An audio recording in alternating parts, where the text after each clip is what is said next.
So I should have both, I assume. All right. So I think we're both live on YouTube Shorts and on regular YouTube. Let's see if this thing updates here. Because I am not seeing that. Sorry about the little wait there. Oh, yeah. We're live, but it shows up as a regular. It doesn't even show up as a actual YouTube short vertical streams, which is weird. Hmm. Yeah, I do see it. It looks a bit crunched up a little bit, but it's better than nothing. I guess. I don't know. Yeah, I don't know why it doesn't show up as that. Maybe it does on a phone. I don't know. We'll see. I'm testing something out, trying to see we could branch out a little bit, and who knows? We'll see. But whatever. Let's continue with the podcast. Yeah, Final Fantasy VII Rebirth. I don't know. Like it, I've been dropping off a little bit. Part of it's because I got a new toy. I've been playing with the ROG Ally. You guys know that I've been talking a lot about it. I don't know. I'm part of it. It's like, yeah, I'm enjoying it. The other part is like, it can be a little bit better. So I'm like a little bit in between both. Not exactly sure. The biggest issue is the battery life. Like that battery life sucks. And I was trying out my Steam Deck again today. I went and put Dragon Quest Builders on it to see how it performed. At 7 watts, I was able to get close to 60 FPS. Where on the ROG Ally, to get 60 FPS, I had to be at least at 15 watts, which I think is pretty huge. Like I have to be double the wattage to get the same amount of performance on the ROG Ally as the Steam Deck. And I don't know, the Z1 Extreme is supposed to be a better chip overall and all that stuff, and I'm not seeing that same performance gain. So I got to do a little bit more testing. I downloaded some more games that I've been playing around on the ROG Ally to kind of test on the Steam Deck, but so far it's looking at a lot of the same games that you could play on the Steam Deck.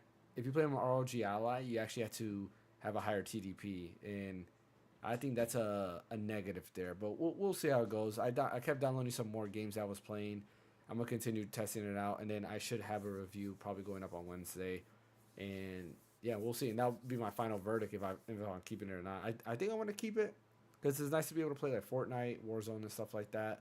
Where the Steam Deck I can't really do those things. If I eventually buy Kingdom Hearts because it's on sale right now, then I can continue and play those games as well, which is nice. So we'll see how that goes. But let's go ahead and start talking about our big topics of the day.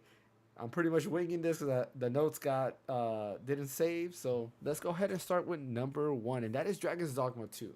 Dragon's Dogma 2 released on Friday. A lot of praises. It's got some pretty high scores. A lot of people are loving it. I mean, they should have loved it to begin with because Dragon's Dogma 1 was amazing. From what I've seen, it looks a lot like Dragon's Dogma 1, just a little bit better in terms of graphics. It seems to be the true next gen game because it is pushing the limits to hardware on both PC, Xbox, and PlayStation. And when you actually look at it, yeah, it's chugging along. It's an uncapped frame rate, which kind of sucks. And what happens is the game on consoles doesn't really go past like 40 FPS, and it's just Hmm. all over the place. It's everywhere. It'll go as high as like 40, 45, and then it can go as low as like 25. So it's a lot of variables, and it doesn't stay in 30. It just goes all around the place.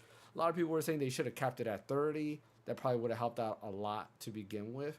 And they definitely need to go ahead and improve something, maybe optimize it a little bit better. But it seems to be a little bit more CPU bound or more CPU heavy, which is the issues. If you actually look at the minimum like requirements on Steam, it does need a pretty good CPU. Like my CPU, I think is on the recommended, and I'm like, oh man, and that's like in the recommended was I think like 1080p at 30 FPS or something like that, something really low, which is kind of interesting. GPU wise, you need a pretty big GPU. I'm probably gonna be able to play this game. Like if I get it on PC and decide to stream it, yeah, I don't think I'll be able to max out like settings. And those were max settings by the way. It's not low settings, but max settings. Like I would probably have to play it on medium, maybe with some low here and there to get a good stable 1080p 60 FPS. But the biggest thing about this game that everybody's talking about is not the game itself, it's not how good it is, but the microtransactions. A lot of people are hating on the microtransactions, and I have some thoughts about that. But I do want to hear your guys' thoughts first on what do you think about this whole issue with the microtransactions because I think it's a lot of it's overblown. It's like it's blown out of proportion. Yeah, some of it's kind of like why, but at the same time, it's like you shouldn't be phased by it. Let's start with you, Ash.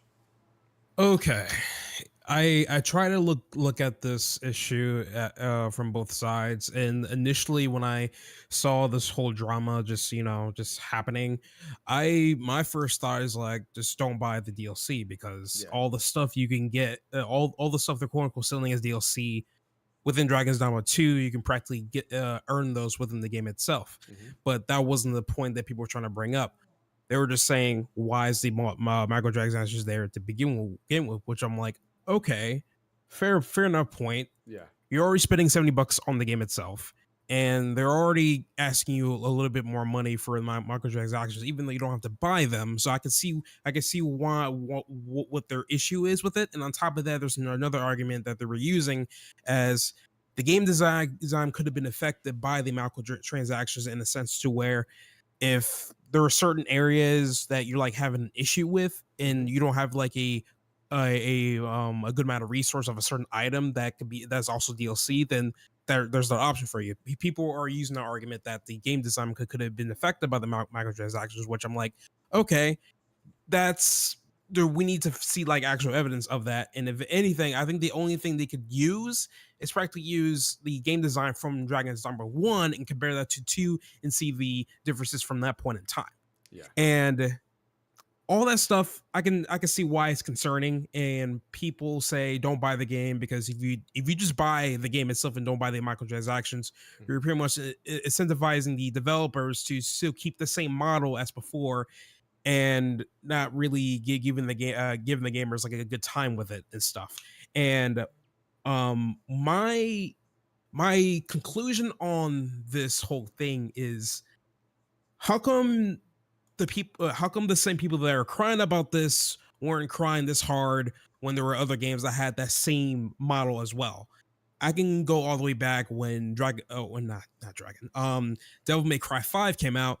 There was tons of DLC that none of you didn't really have to buy except if you want to get the virtual character and stuff. But there was all just like Dragon's Dogma 2, there was tons of DLC that allow you to like buy currency, get upgrades, so on and so forth.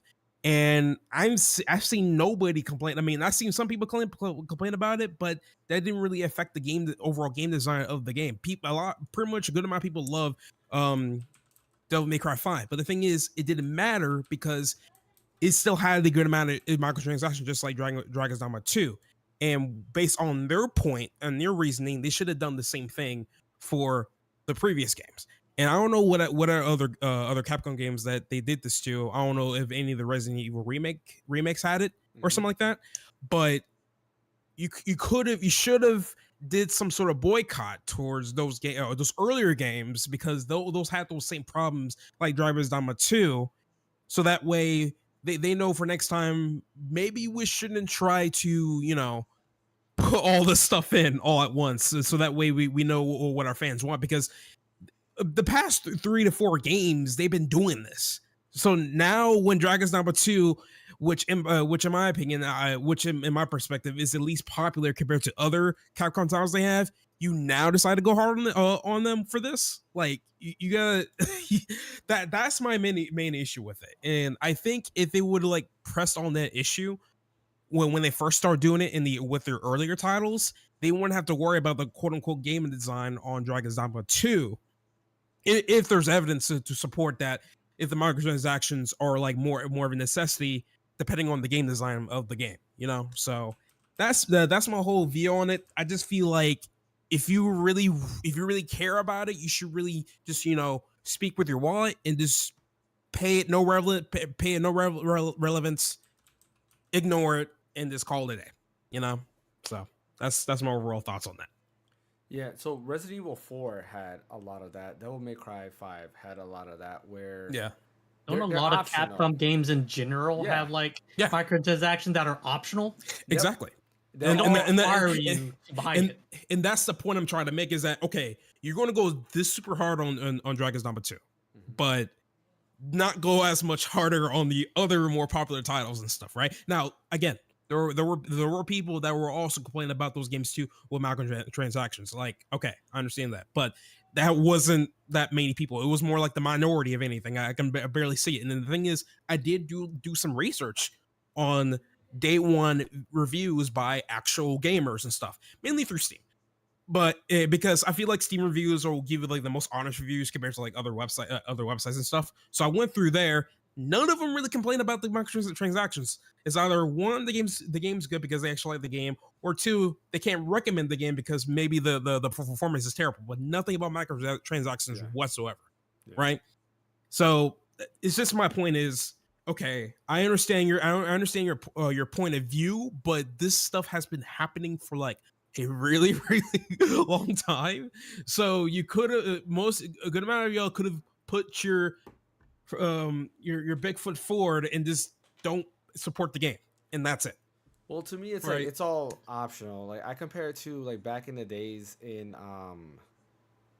I guess it's really not back in the days. They just still do it now, but like back then, MMOs, they had like at Final Fantasy 11, we had what they call guild sellers, right? They'll go ahead and sell guild where you actually had to buy using real money. You'll buy guild from these people, and then they'll send you guild for the MMO. And that's really nothing different from what Capcom's doing now, because it's all optional. Like in Final Fantasy 11, the MMO, you could farm, you can get all these things. It takes time, but you can get that money while playing the game, versus buying it. Like there's people out there who don't want to do that. They just want to go ahead. They have all the money in the world, and they want to go ahead and spend that. And I think that's where Capcom is seen to take advantage. Right? They're going ahead and like, yeah, let's go ahead and add this here because there's going to be people there. They want to do that. Now, there are a couple things, though, in those DLCs that I do think is messed up. One of them is like the change of character voucher. That is something you have to buy. And I have noticed that in another game. I want to say it is Monster Hunter Stories 2, maybe? There's another Capcom game that they have that where in order to change your character, you have to go ahead and buy these vouchers. That is that's the only way for you to change your character is you need to buy a voucher. Correct. Right? You could get one free in the game, I believe, but the rest of them you have to buy the voucher. Okay. But yeah, like Monster Hunter Stories, I saw that and I was like, oh man, like that's kind of messed up there, right? Like you go ahead and like lock that because like if I don't like the look of my character, a good example is I just bought Monster Hunter Stories 2 recently. The demo, I played it when it first came out, which would have been like 2 years ago, maybe even 3 years ago, and I had already created a character and stuff like that. So then when I started playing it, I imported my save data, and now I don't really like how my character looks, but I'm stuck with it. And if I want to go ahead and get a new character, I have to restart the whole game, and I really don't want to do that. But it's like there is an option there that I can go ahead and buy that ticket, and it'll allow me to change my character. I can change the sex of the character, how it looks, and all that stuff. Well, I guess how it looks you can always change it later on because you buy cosmetics and stuff like that. But yeah, that's something that I do agree with. That's a little bit on the bad side. Fast travel is locked behind a paywall. Where the only way for you to fast travel is you got to pay. Yeah. Right. Yeah. Okay. Exactly. I can understand that. Like that. I can understand that. Understand that. Like that is kind of I definitely understand. Up. They shouldn't have done that, but they did. So yeah, that's kind of messed up. I definitely understand that for a single player game too. Come on, man. Mm-hmm. So like, yeah, I understand. I understand the fast traveling part. Now, as for the changing character situation, right? Yeah. The other game I can recall that allow you to change your character once, which, let me recall what you said earlier, James. For Dragon's Dogma 2, they allow you to change your character once, right? I don't know if it's just once, but you do get an item in the game, but it does allow you to change it once. I don't know if you can get multiple of those items in the game. So it's possible that they might be in the game and you have to look around for it. But yeah, it only allows you to change it once. So I'm gonna nitpick one of my favorite games, Elden Ring. Elden Ring in that game, whenever you defeat one of the bosses that's from the academy, she's pretty much a woman that specializes a whole bunch of magic stuff. Yeah, in order for you to change the appearance of your character or your overall character in general, is you need to have an egg, which is you only get one per playthrough in order for you to change that said character and stuff. Now, will that make a difference if they add like an egg DLC to Elden Ring?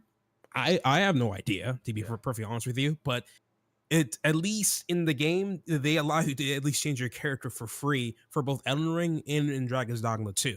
So when it comes to the change of character thing, I would say that, I mean, it's pretty normal for like most RPGs to allow you to change your character once and stuff. And at the end of the day, it's an option for you to change. It's an option for you to change it if you have some extra coins for it. And as for the fast travel, that's an issue. That's not good at all. Like that's terrible because some people, that is not a good business practice at all, in my opinion. So, they should have a way for you to be like, all right, if you want to fast travel, make a blueprint that allows you to fast travel or something like that, and call it a day. Like make the player work for fast travel, not just flat out pay for it. So real quick, I do want to show you guys. I did double check to make sure the vertical live stream is working, and it is. And yeah, there it goes. That's how it looks on the phone. Yeah. Yeah, cool. I did see it. It was interesting. We're a bit crunched up a little bit, but yeah, it's interesting. Yeah, I would have to mess with the scene a little bit more, but it is nice to see that we could be at both. So it makes it a little bit easier to be discovered. Here, oh man, what is up? One of the videos is not working. There we go. Yeah. So Brian, what do you got to say about this? So I think it's one of those cases where it's like fool me once, shame on me, fool me twice, shame on you, or whatever, where it's like if it was just straight performance issues and that's it, and there were no microtransactions, people would probably be like, oh, Capcom will iron this out as the game launches. It's an incredible game for XYZ.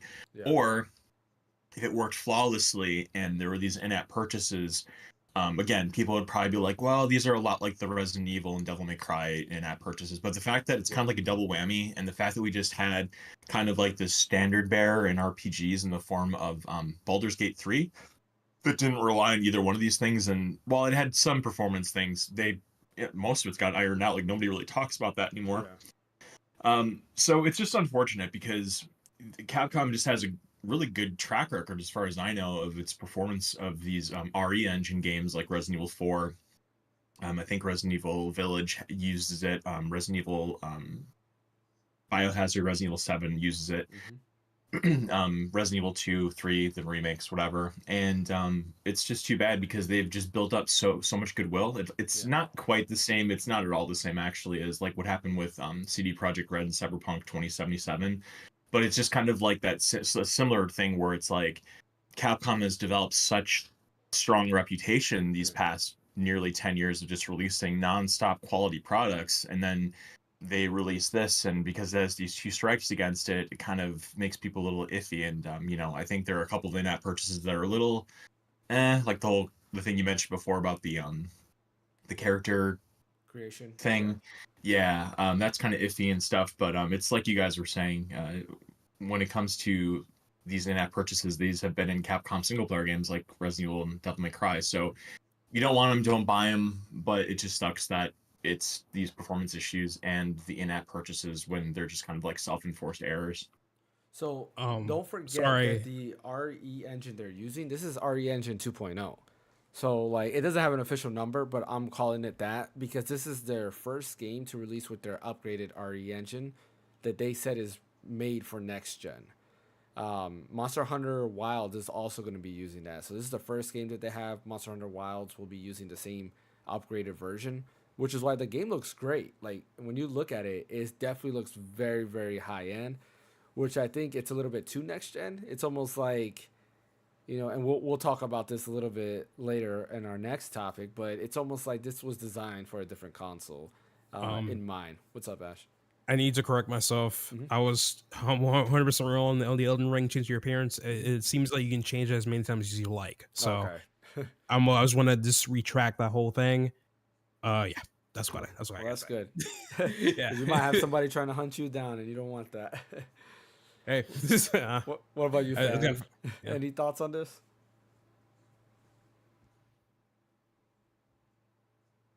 Oh, did you hear me, Fan? Oh, I don't know if you could hear me. Yeah, he's quiet. Fan. I think he's watching the game or something. Yeah, I think so. Yeah, because he's not responding back. Yeah, that or we're mute because he can't hear us. No, I can hear you guys. Oh, you can? Oh, okay. Yeah. Oh, okay. You guys talk. Oh, he was thinking, I think. I don't know. Okay. Yeah. So what are your thoughts, Fan? I mean, I kind of mentioned it before, but a little bit. When Ash said it a lot, Yi said it a lot. I mean, if it's not required to like play the game, is it really that big of a deal? Yes, performance issues suck, but is the coding for having microtransaction in the game really impacting the performance that much? Like, I don't think so. I mean, it's just unfortunately the game probably has a lot into it, and it's just unfortunately may not be optimized to run on current gen right now. I mean, I'm sure they'll update and fix it. I mean, the issue that we've seen for a while is the CPU. On the I've heard that too. It's the CPU bottleneck. I mean, is performance like kind of bad on PC as well? I mean, well, it's not but bad. You can brute force it on a PC. I know you can brute force it, but how much of a brute force do you need to use in order to have adequate? Performance is not bad. It's more that the current gen consoles can't handle it, right? Interesting. Okay, so like that's what I was saying. Like minimum requirements on PC, or not recommended requirements, is a Ryzen 5 5600X. That's the recommended CPU. So basically anybody that doesn't have that, good luck. And that's running it. I believe it's at 1080p. Let me double check and fact check myself. Wow. I believe that's 1080p. Yeah. And that's pretty. I'm good on recommended specs, but Jesus Christ, for 1080p, man, that's nuts. Okay. Yeah, let me find the recommended specs, because like this is a big game, and this is, like I said, this is their first RE Engine 2.0 game. Again, that's not the official name of the engine. I'm just naming it. Oh, that's not the official name. No, I'm just naming it that because it's their upgraded version of the RE engine. So yeah, recommended specs is an Intel i7 10700. Or Ryzen 5 3600. So I lied. It's a 3600X. 16 gigs of RAM. And then the graphics card, an NVIDIA GeForce RTX 2080 or Radeon 6700. So that is recommended specs right there. I don't think it's running at 1080p though, because it says estimated performance 2060i, which is like 1440p. 2060? I thought that was 4K. No, 2160i is 4K, but it's not. It's interlaced though. Yeah. So I mean, it's basically 1440p. Yeah. So that's that. So it's not 1080p. So yeah, I mean it's there. And when you look at it, PS5 I believe is a little bit weaker than a 3060 Ti, which would be weaker than I guess a 2080. I want to say. Correct me if I'm wrong on that, guys. Yeah, it's a little bit. Yeah, pretty much. Yeah. 2080 is more powerful than 3060 Ti. Right? Yeah, I'm pretty sure it is. Yeah, pretty positive. So like at minimum, which is 1080p 30 FPS, you're looking at a 1070 and a 5500 XT, i5 10600 and Ryzen 5 regular 3600 with 16 gigs of RAM. Which I'm not sure about the CPU in the PS5. I'm not sure where it gauges against that, but I would assume it's around the same amount, maybe a little bit less. I'm pretty sure it has 8 cores in that. That's all I know. And the thing is that one of the PS5s or main generation consoles' biggest weaknesses is probably going to be the CPU, which that's what I'm worried about for the PS5 Pro. Because it sounds like the CPU hasn't changed that much, but the graphics has bumped up a little bit. And the thing is that just because we have like a huge bump percentage when it comes to GPU, that doesn't mean we're going to get that same percentage when it comes to performance. I feel like that we'll probably get like a maybe like a 10% increase on the PS5 Pro or something like that. Yeah, I feel mainly because of the CPU. I feel like Sony should have invested a little bit more into the CPU architecture a little bit, so that way the bottleneck is not as apparent compared to the old model and stuff. But I don't know. That's just me, because like I always feel like when you're trying to build a computer, you need to make sure that two things are proportional, which is the CPU and the GPU. Make sure those are exactly, not almost exactly, but at least they're relative. Then you're going to be good when it comes to performance and barely any bottlenecking. You just got to know what your computer can do from that point, because you can't just pair like an i3 with like a freaking 4090. Like this doesn't happen unless you have some sort of plan backed up or something. But yeah, it's Yeah, for the console versions of the game, I don't know why they haven't just capped the frame rate to like what were the fluctuations for the frame rate again? It's so it runs anywhere from like 40 to 45 FPS depending on the console, all the Oh, way okay, down to so like 25, and then it's uncapped. So like it's basically a 20 FPS difference, and it's the thing is the two things what they can do from there is that they should have the game be compatible with VRR or well it what do you is think or free sync, and it then is they also yeah should cap the frame rate at 40. yeah For it, if it's like 40, if it's like between 44 to 45 frames per second throughout most of the game, then they should just cap it at 40 yeah and stuff. So, and I don't know why they didn't do that. They just should give the gamers the option to do that anyway. I don't know. If that's another caveat I have with consoles is that like when you go to the graphic settings, you either get performance or graphic. That's it. yeah. I'm just like, give me more options. Like, it's just, So I need more things to tinker with. So So let's go ahead into our next topic, because this is kind of leading into our next topic, which is the PS5 Pro. So supposedly this is the official leak. Last year there was a rumor saying that the PS5 Pro is actually coming out. The same person that did that said the PS5 Slim was coming, which it did come. So it looks like the PS5 Pro is an actual thing, and it's supposed to be coming out holiday this year. The specs on that was an 8-core CPU, 16-thread Zen 2 architecture. That will have a boost clock of 3.85 gigahertz, but the base clock will still be 3.5, which is basically the same as the current PS5. So the CPUs are almost pretty much the same thing. GPU wise, it's gonna have 60 CUDA units. They wrote this wrong. They put RDNA 3 graphics versus RDNA 2 graphics, which will be more powerful than the current graphics chip that's inside, or current graphics architecture that's inside the current PS5. 33.5 teraflops, 2.18 gigahertz clock speed for the GPU. Again, teraflops don't always mean everything. GDDR6 memory, 16 gigs of RAM. So same 16 gigs, but they're going to be a little bit quicker at 18 gigabits per second versus 14 is currently on the PS5. Available memory for games is going to be 13.7 gigs versus 12.5 gigs. I do wonder how that works. I guess because it's faster memory, maybe they can have more memory dedicated to games. I'm not too sure.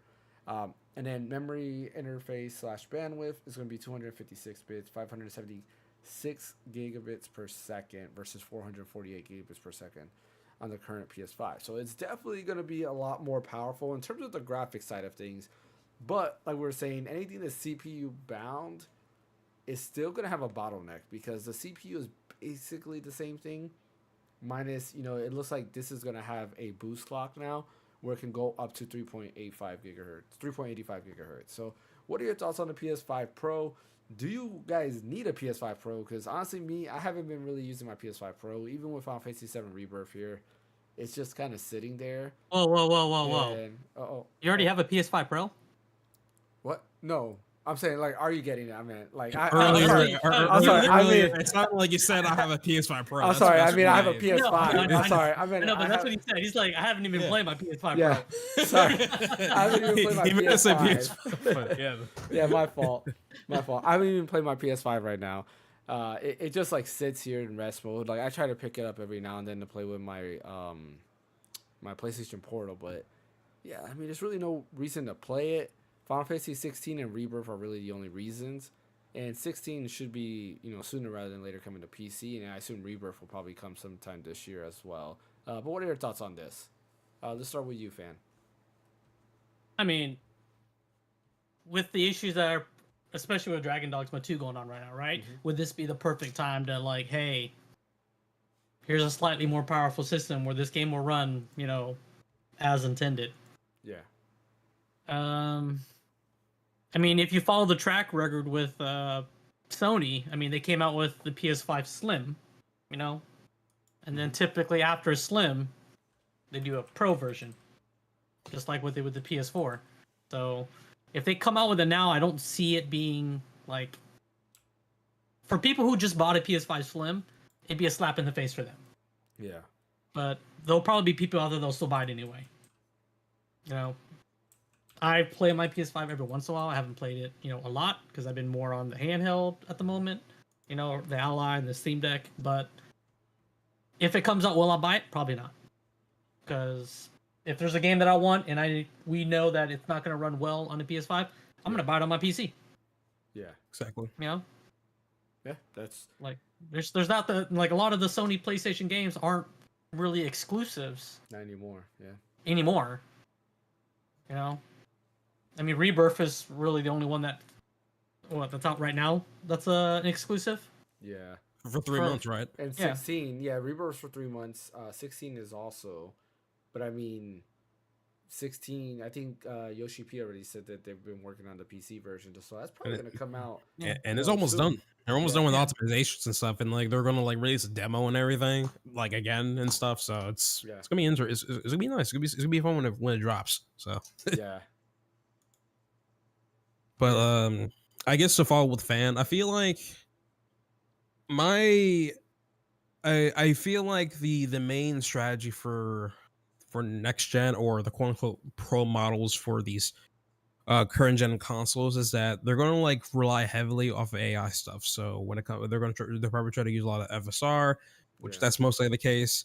Definitely no DLSS because none of the consoles have, except for the Switch, have an NVIDIA card in there. So, but they're probably going to rely off of FSR a lot, and then along with that too, they're probably going to give you the option to implement frame generation, which it's a good and a bad thing, because with frame gen, of course, you're going to be getting a lot of fake frames, thus the FPS boost. But along with that too is the really bad latency, and I highly doubt that anybody who's going to be playing like multiplayer games like Call of Duty or Fortnite onto the PS5, they're not going to enable that and stuff. They're just going to just play it as it is and stuff. Yeah. So I think that that'll be their main strategy, since AMD's coming in hot with their FSR 3.0 now. They're just cranking that stuff out, and it's been doing well against Nvidia's tech.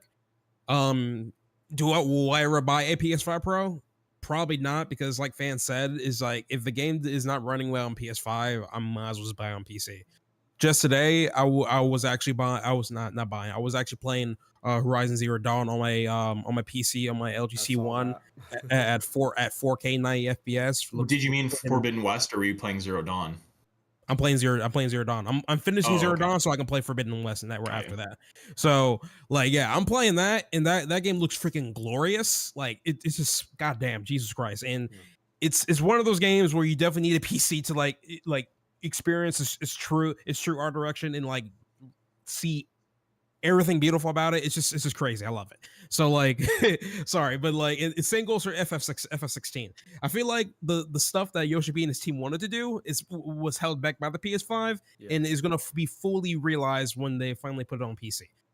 So at this point, I just don't really care too much about Oopsie, my bad. Sony heard me. I don't. Okay, yeah, they really don't like my response right now. But anyway, I just don't really care about the PS4 Pro, but despite that, I have the PS4 Pro. I have the PS4 Pro because at the time the PS4 library had a good amount of games for me to choose from. That's why I bought the PS4 to begin with. For the PS5, right? They have their exclusives. They have a way better catalog compared to Xbox. But the thing is, now PS5 is going multi-plat, which including PC now. And it's a matter of time before they add almost all their PS5 titles. I'm hoping they add Bloodborne. God, Jesus, that's the one game that will probably still play console by the time I'm 40 is freaking Bloodborne, because they still have not put that on PC yet, man. I swear to God. I was expecting Bloodborne to come out before Ghost of Tsushima, but now Ghost of Tsushima is coming out like 2 months from now. So I'm just like, okay, I just know Bloodborne's not gonna show, never gonna show up on PC now. Yeah, so most of their titles is gonna come to PC. I can tell you that much. But yeah, honestly, I feel like the perfect setup for a gamer is practically a powerful PC and a Nintendo Switch, and that's it. So one thing I do want to mention that you did pick up, I forgot to mention, is that PlayStation Spectral Resolution, which is PSSR, which is basically their version of like DLSS and FSR. That is going to be a technology that's going to be built into the PS5 Pro. That's what I thought. Yeah, which is basically going to happen. I mean, I feel that the future of gaming is all using these upscaling techniques anyways. It seems that that's going to be the way to kind of get better looking games and so forth to run better on these machines that probably can't, handle them, I guess you can say. I mean, I have no problems with this sort of feature to begin with, because piggybacking off of AMD's FSR and stuff, they're, because of their technology being open source, you're able to run like modern titles with really old cards like the 1060 with that technology and still get adequate frame rates at 1080p. So it just pretty much prolongs older cards, and you don't really have to spend money on another system or another PC or another card and stuff because of these technologies. So in my eyes, I feel like this AI tech is kind of like beneficial for the customer, because they don't have to go out and buy like another model of something because they have to play this and stuff. So, but yeah. All right. What about you, Bryant? What's your thoughts? Will you pick up a PS5 Pro? Yeah, 100%. Absolutely, I will. It's one of those things where it's like, I bet the PS5 Pro, when it comes out, I mean, right now you can get a discless PS5 for, I think it's $4 with Spider-Man included. So the MSRP of it's probably $4.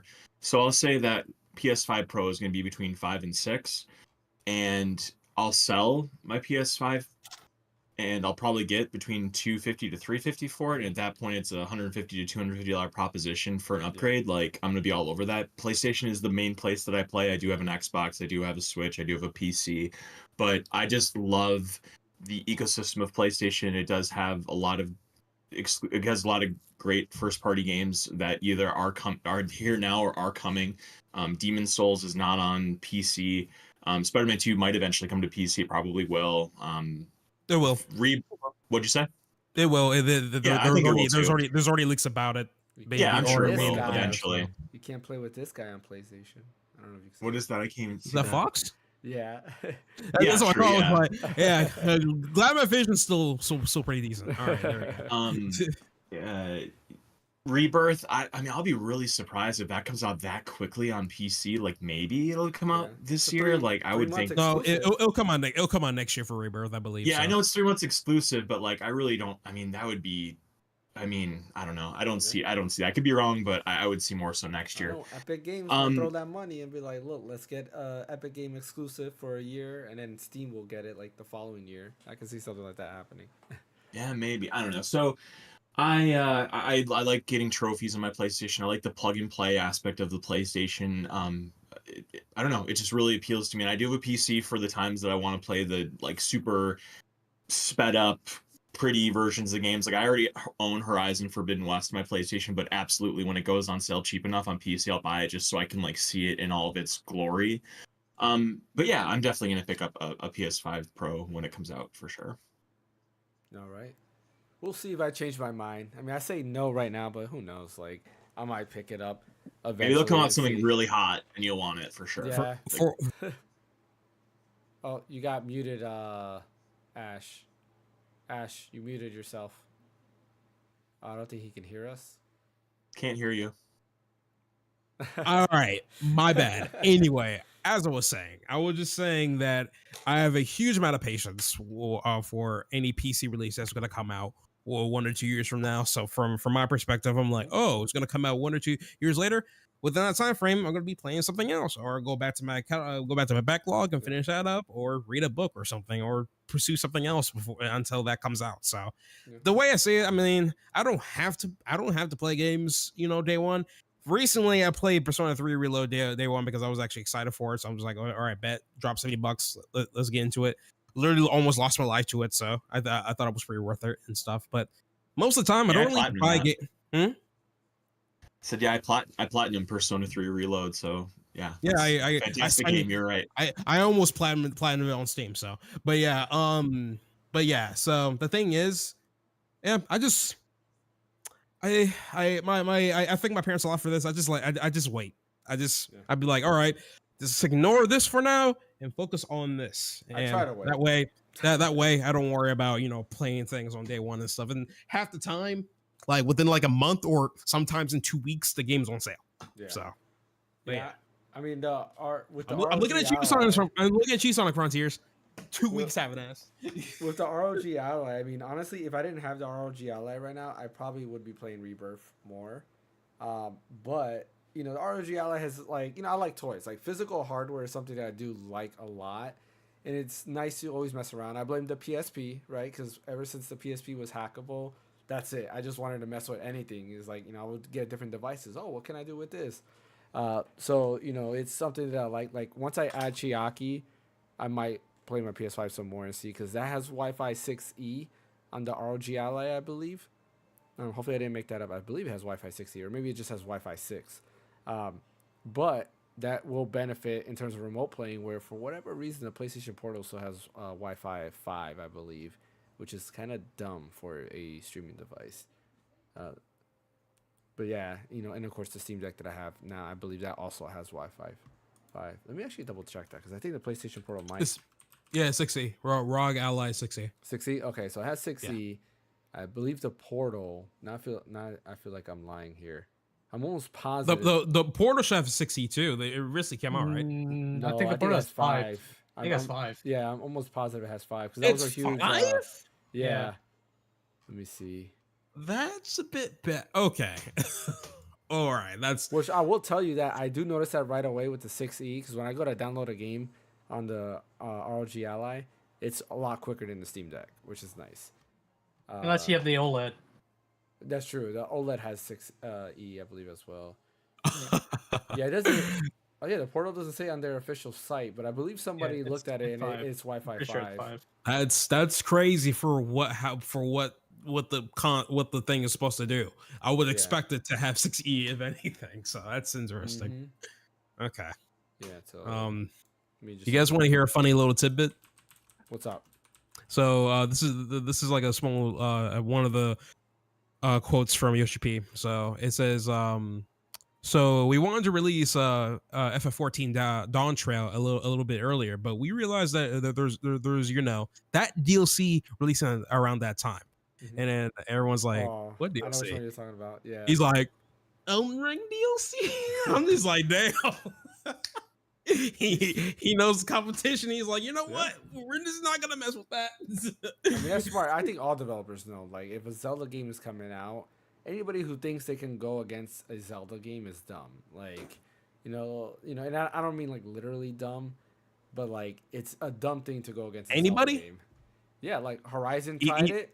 Even Dragon Quest. I do think even Dragon Quest, like, because worldwide, that's surprising. Worldwide, Zelda is bigger than Dragon Quest, right? In Japan, Dragon Quest might be bigger, and that might cause. Yeah, I mean they have a freaking slime controller. They do in Japan. They have a Dragon Quest like little amusement park too in Japan, which is kind of cool.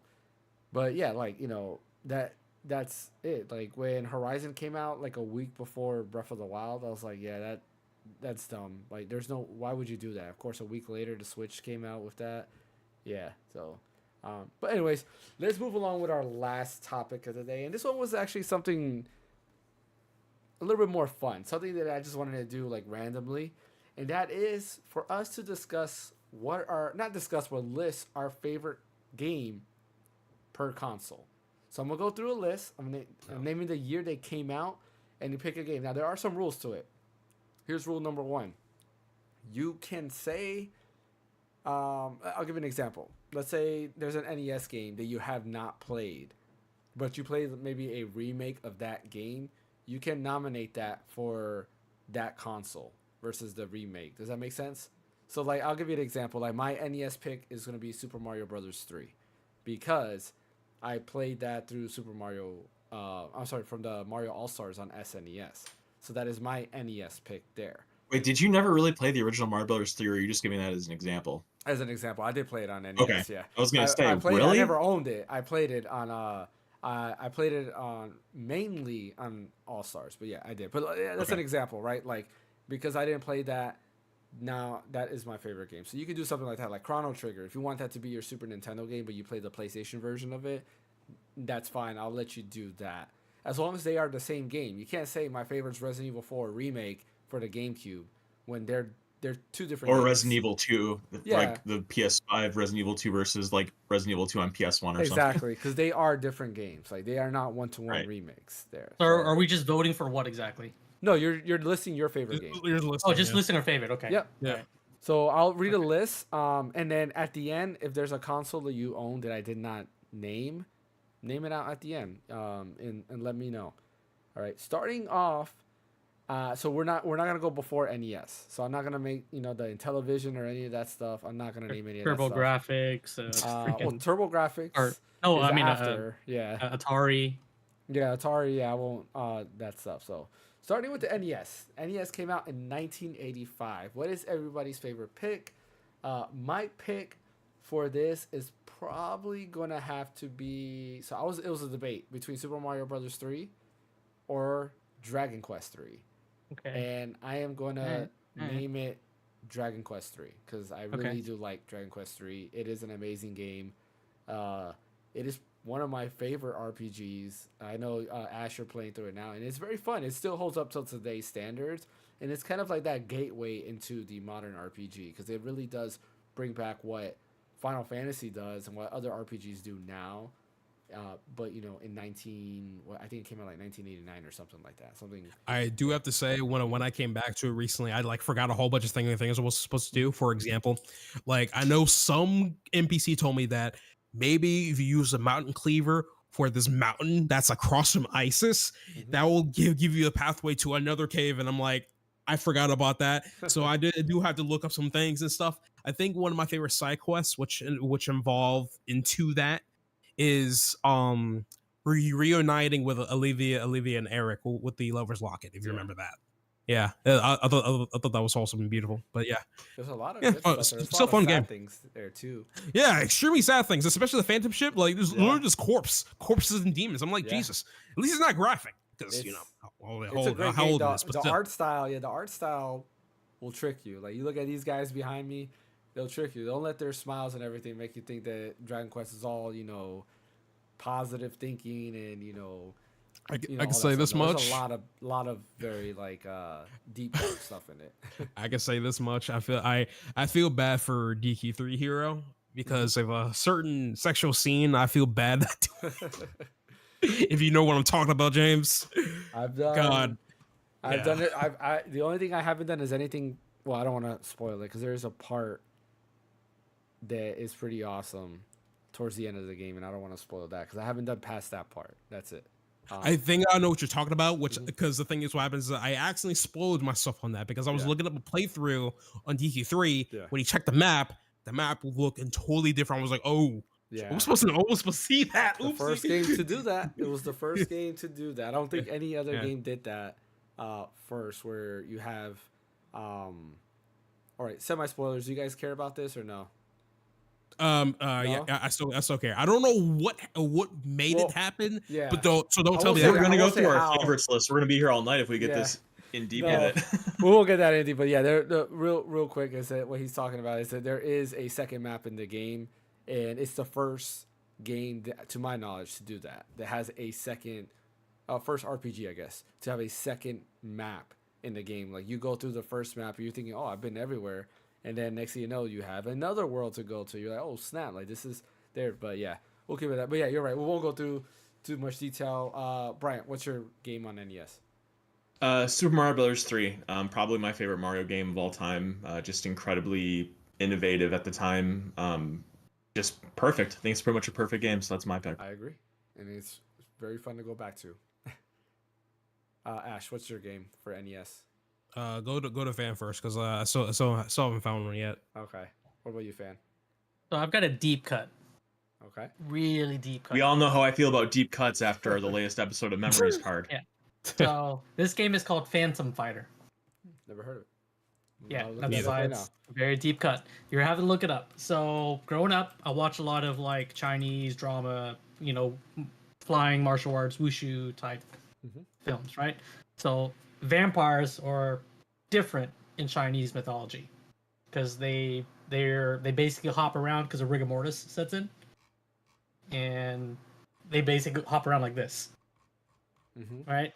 So in the game, in Phantom Fighter, you basically play a vampire slayer, and you're basically fighting vampires and ghosts and stuff like that. For me, this game was hard. So this would be like my version of Elden Ring growing up. Interesting. I've never even heard of this. That's crazy. Yeah, Look it up. Either. Look it up. Interesting. I know, I'm looking it up right now. It's crazy. I've never even seen this before. Yeah, that would be like the one game that we played a lot, just because it was such an obscure game. You know, everyone was playing the Marios, all of that. But this was like the one game that like brought to my culture, and like this was fun. That looks interesting. Yeah, I'm gonna have to give this a try. All right, Ash, what's your pick? Gotta make sure, because I remember playing this game and crying a lot because my freaking cousins hate me. Let me double check. I'm pretty sure Ghosts and Goblins was on the NES, right? I think there is a it was version. Yep. Yeah, I played that one, and man, that turned me into a man. I can say that was, if anything, that was my Souls game growing up. Was playing that. That's why it took Ash so long to think of his answer, because he was just like seeing like a Vietnam flashback of that game. That too. And I was like, because like I was able to get through Legend of Zelda with no problem. That was easy. I was able to get through Metroid. That was easy. Because like when it came to like some of my family and cousins, like they had like a trove of like older classics and stuff. So I was able to go through that with no problem. And I always kept praising myself. I'm like the best gamer around and stuff. And homie was like, puts up glasses. Well, I got a game for you, son. Puts in Ghosts and Goblins on the NES. Was crying for days. God, that trained me to be really, really good with platformers from that point in time. So I always praise Ghosts and Goblins, mainly because it's just there are some parts that is BS for this game, especially on the NES version, but it did train me to be good when it comes to platforming. So I praise that game for that. So all right. Next console, in 1986 was the Sega Master System. So I never played the Master System, never owned it. So it's a pass on me because I don't know what games are actually on it. So we'll go ahead and pass it off to any of you guys. Any of you guys can answer right now if you guys have. If not, you can pass. Yeah, Fan can go first. Nope, never played the Sega Master System. The only Sega system I growing up was the Sega CD. Brian? And the Genesis. Yeah, I never owned any. My first Sega system was a Dreamcast, so I should really pass on all this. Although, I can say like what my favorite Genesis game was just because I played it. But we can move on to the next piece. Yeah, I don't have nothing for Masters because I'm looking up games right now to see if I played it in the past. But no, nothing. All right. So 1989, I'm mentioning this because I owned one and I really loved it, and that is the TurboGrafx 16 that came out in 1989, which is also the year I was born. And the TurboGrafx 16 I played a lot. I owned both the 16, the console, and the TurboGrafx Express, which was their portable console that played the same game as the console. Amazing. It's basically the current like Steam Deck at the time, right? Where you buy the cartridges and then you can use that same cartridge on both the TurboGrafx Express or the 16, which was cool. For me, the game has to be Keith Courage, which is a pretty cool side scroller where you start off as a human, you're going through and you're fighting off like these monsters, and then once you beat the first level, the second level you turn into like this robot mech dude with a sword, and then you go through like some weird, like I don't know if it's an alien world or a demon world, whatever it is. You have to fight a bunch of people there, then there's a boss, and then you move on. Amazing game. Honorable mention will go to Bonk's Adventure, which I really liked a lot. It was kind of like the TurboGrafx 16 version of Mario, where you're this like caveman named Bonk, and basically use your head to hit everybody. I remember playing Bonk, but not on TurboGrafx. Where did you play it on? Maybe I did play it on the TurboGrafx. Yeah, because unless you played on the Wii, because I know a lot of the TurboGrafx 16 games came to the Wii Virtual Console. Other than that, because I remember playing it, but I didn't own it. So okay, I went over to a friend's house and I remember playing it. So maybe he had a TurboGrafx. Yeah, it's the only thing that I know it was on. But yeah. Nobody else here. Didn't it come out on the NES at all? No, I don't think so. Because Hudson Soft was doing that, and I don't think Bonks came in because it was a 16-bit game. And 16-bit being it was more powerful than the SNES too, which kind of sucked that it didn't last. That's how you were able to get like anime cutscenes in certain games too with the CD drive attachment. But nobody else had a TurboGrafx 16. No. All right. Oh, it did come out on the NES. It did. I did not know that. Yeah. 1993. Probably like a slim down version of it or whatever. Yeah. I'm comparing the graphics and like it is significantly slimmed down between the NES and the TurboGrafx. Yeah, TurboGrafx 16. Like you gotta look at it. Just look at Rondo of Blood, Castlevania. Just look at those graphics. They look like PS1 graphics basically.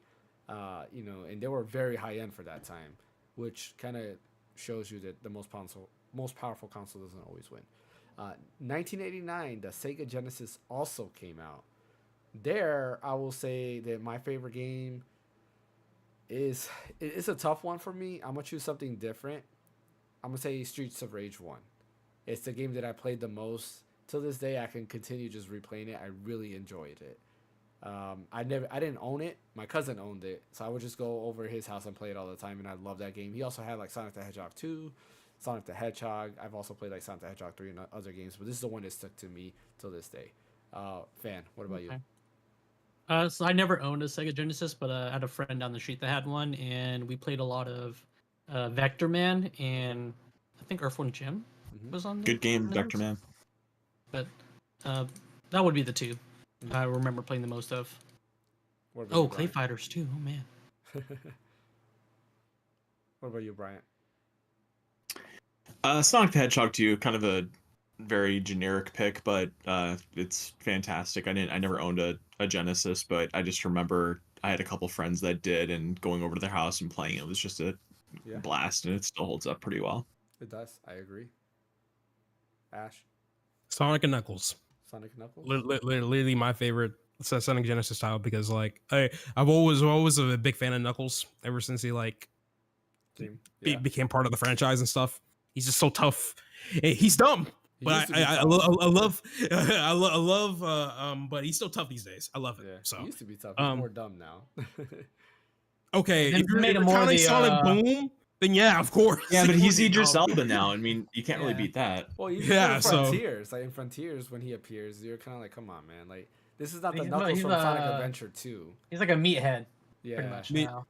Meathead that protects the Master Emerald. So listen, this is my favorite, and that's it for me. Also would say rocking the red shirt, Ash. I would say the Knuckles from the movie is actually not that bad. No, it's a little bit closer to OG Knuckles. Oh yeah. I 100% agree. Because even Frontiers, they made Knuckles look like dumb. Yeah. And he was never like that. It wasn't until recent iterations that they try to make Knuckles seem like, you know, I'll use my fist for everything, or, you know, something dumb. Yeah, a good choice. 2 Sonic games there. I kind of figured. I just said you were wearing a red shirt, Ash. That's what I said before. Oh, okay, got it. Yeah, makes sense. 1989 was also the launch of the Game Boy. My game pick for that is, nobody will guess this, Pokemon Puzzle Challenge. I love that game. I bought that when it came out on 3DS, and then I own it. Yeah. Mm-hmm. Got to throw a flag on this. Didn't Pokemon Puzzle League, wasn't that Game Boy Color? Technically, yeah. Okay, so if we won't choose that, then Super Mario Land. Okay, I'll say that for Game Boy Color. Then Super Mario Land would be my pick. The first one, a lot of nostalgia with it. A lot of people say it's worse than Super Mario Land 2. I haven't really played through Super Mario Land 2. I played it on like the Switch online, but I still prefer 1. Like I was playing 1 the other day on my Steam Deck. I'm like, yeah, this game is still better. I don't know why it's not on Switch Online yet, but yeah, Super Mario Land 1. So you guys could pick. I mean, the only game I remember playing on the Game Boy, I didn't have one. My cousin did. On this little green screen was just Tetris. Like we swap out double A's like all the freaking time and went through them like crazy. So I mean, if I had to pick, that'd be mine. I found the game, so this is definitely something that you guys will never be able to guess, but it's actually Toy Story on the Game Boy. And this was like one of my first Game Boy games when my mother bought me this and stuff, and for some odd reason, like sometime later on down the line, I lost both the game and the console. I have no idea where it went. Did your mom kill you? No, she didn't. But she did say figure it out. So I'm just like, damn, like where to go? Like even this is like back in like one of the houses we used to live from like 1999 to like 2014. If I would have lost it, it would have been in that house. And when we moved out of that house, we still couldn't find it. I have no idea where it went. And it still bugs me to this very day because Some lucky kid will find it. I guess Pokemon would count still too, since it came out on the original Game Boy. But yeah, it was for me. For me, it was Toy Story because I had fond memories of it. The game was fun. So okay. So just real quick on yours, James, like the graphic fidelity from Mario Land to Mario Land 2 is absolutely crazy. Yeah, like it's so insane. So a bit my favorite game on Game Boy easily is The Legend of Zelda Link's Awakening. So many memories of playing that, like on trips, going to vacation home that we used to have, and praying that the sunlight didn't go down too far so I couldn't play it and stuff like that, and just going through the dungeons and everything. Brilliant game. Yeah, I didn't play that until the remake on. Oh, really? Switch. Wow. Yeah. I never had a Game Boy. I had a Game Boy Advance. And then I just played all the games above on Game Boy Advance. Do you have a Game Boy game that you've played at all? Like even now, like right? Remember any game if you played a Game Boy game, not including the remake, but if you played any Game Boy game like on Switch Online or through emulation, you can choose that as well. Wait, so we're talking about Game Boy, ever including like other games like Game Boy Advance too? No, just no. Game Oh, Boy. okay. Okay. Then. I haven't finished it yet. Tetris is a completely acceptable answer. Yeah, but I mean, I haven't finished this game yet, and I plan on trying to finish it at some point. But since it's on a Nintendo Switch Online now, I was playing on emulation. It was the Oracle Ages and Seasons. Okay. Those are color though. Yeah, those are Game Boy Color, so I'll be for the next. Oh yeah. No, there was a Game Boy version though, wasn't there? No. Link's Awakening. Link's Awakening was the only one. Yeah. Okay. Yeah. Then I'm fine with Tetris or Pokemon. I remember playing Pokemon. Pokemon's a great choice too. Yeah. Pokemon's good too. Buying the bootleg versions in Thailand. 1991 was what was pretty fearsome console, and that is the Nintendo, or the Super Nintendo rather.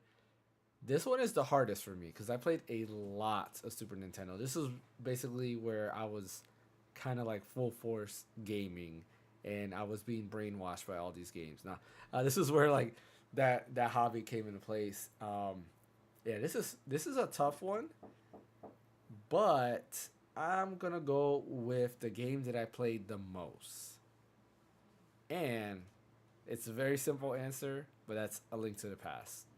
It was my favorite game of all time until Breath of the Wild, and honestly, this game till this day still holds up, and I still think it's still one of the best games ever made. Very fun game. I played a lot. Honorable mention is Super Metroid. That is another game that I played a lot. But the thing is with the SNES, I played a lot. I can mention Mega Man X. I can mention Donkey Kong Country 2. So many. Yeah, there's so many great ones. But there's a lot. We'll stick with Link to the Past. Fan, what about you? I would say Final Fantasy VI. Okay. Because I mean, I played other Super Nintendo games. Some of them I did not own, but this was the one that I owned that I put through the ringer. Okay. Good choice. What about you, Bryant? Lester the Unlikely. No, I'm kidding. I'm totally kidding. I've never heard of that one. It was an AVGN episode. Go watch it. It's pretty funny. It was just been really funny if like out of all the A+, 10 out of 10 Super Nintendo games, I just like chose something crazy like that. So I'm the opposite of you, James. My number one pick is Super Metroid for sure. Honorable mention would be Link to the Past. Super Metroid just had this sense of isolation when I was a kid that's just so visceral. Like when you descend down and you go into that area that has like there's like a glowing purple column in the background and you're like going down. Do you know what part of the game I'm talking about? I know which one you're talking about. Yeah. Okay. And it has this really creepy music with this like yeah. It just like that, just like even playing it now at 37, like it still hits me big time. So just for all those reasons, Super Metroid's my favorite Super Nintendo game. I always play both Super Metroid Fusion with headphones on. It's just the best experience for me. Yeah, it's the best music experience. is amazing. Like that brought us what's that the water level in that game? Meridia? What is it? Isn't it Meridia? I don't think so. There's a song because they remade the song in Samus Returns 3DS, and it's such an amazing remake. And I believe there's also another version of that song in Metroid Prime 2, I think. Yeah, the water level's Meridia. I just looked it up. Is it in Super Metroid? Yeah, Marida. Let me see. Let me do. Hold on, I gotta find that out. Ash, you can name your pick while I look for this OST here. Oh yeah, it's for me. Again, another game that you guys won't be able to guess. It's actually Tales of Fantasia. This particular one, this obviously is an SNES version, and I won't be surprised if none of you guys played it because this game was only released in Japan at the time.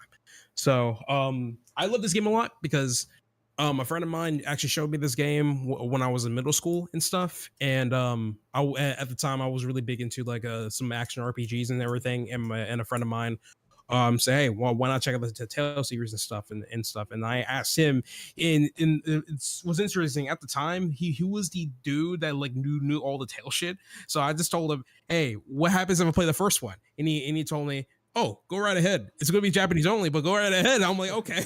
And this is the time I didn't know too much about technology, so I had to figure out how to patch Tales of Fantasia with the English patch and stuff. And once I got that going and stuff, the whole game was fun. It was just like, wow, this is great. Like, I love the characters and stuff. The music was just freaking popping off. And I believe the Tales series was like the origin of like action oriented JRPGs, and I did double check this because I know you're going to say Star Ocean. This game came out at 1995. Yeah, Star Ocean came out after because the people who worked on Tales of Fantasia, they split apart from them and they created TRE and made Star Ocean. So they're actually some of the developers who made Tales of. Yeah. So I know that origin story. So Tales of Fantasia, I've always praised this game. I've always praised the entire series a lot because I don't know, many people sleep on it for I don't know why. I mean, graphics maybe. I didn't get to mention it earlier, but RIP to I know what you're talking about. Yeah, I forgot her name right now, and I feel really bad for it. But yeah, she does all the artwork for exactly.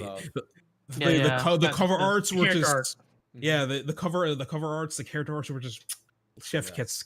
I love it a lot. It's just for any recommendations for people that want to get into the Tales series, just play Utsumi Inumata. That's who she is. Yeah, you can start with Tales of Berseria, Tales of Zestria for the modern consoles, but a lot of people that for the amount of people that love the Tales series, they either like the Tales of Vesperia or Tales of Symphonia. Tales of Symphonia is on GameCube. If you want to have the best experience with Tales of Symphonia, definitely play on GameCube.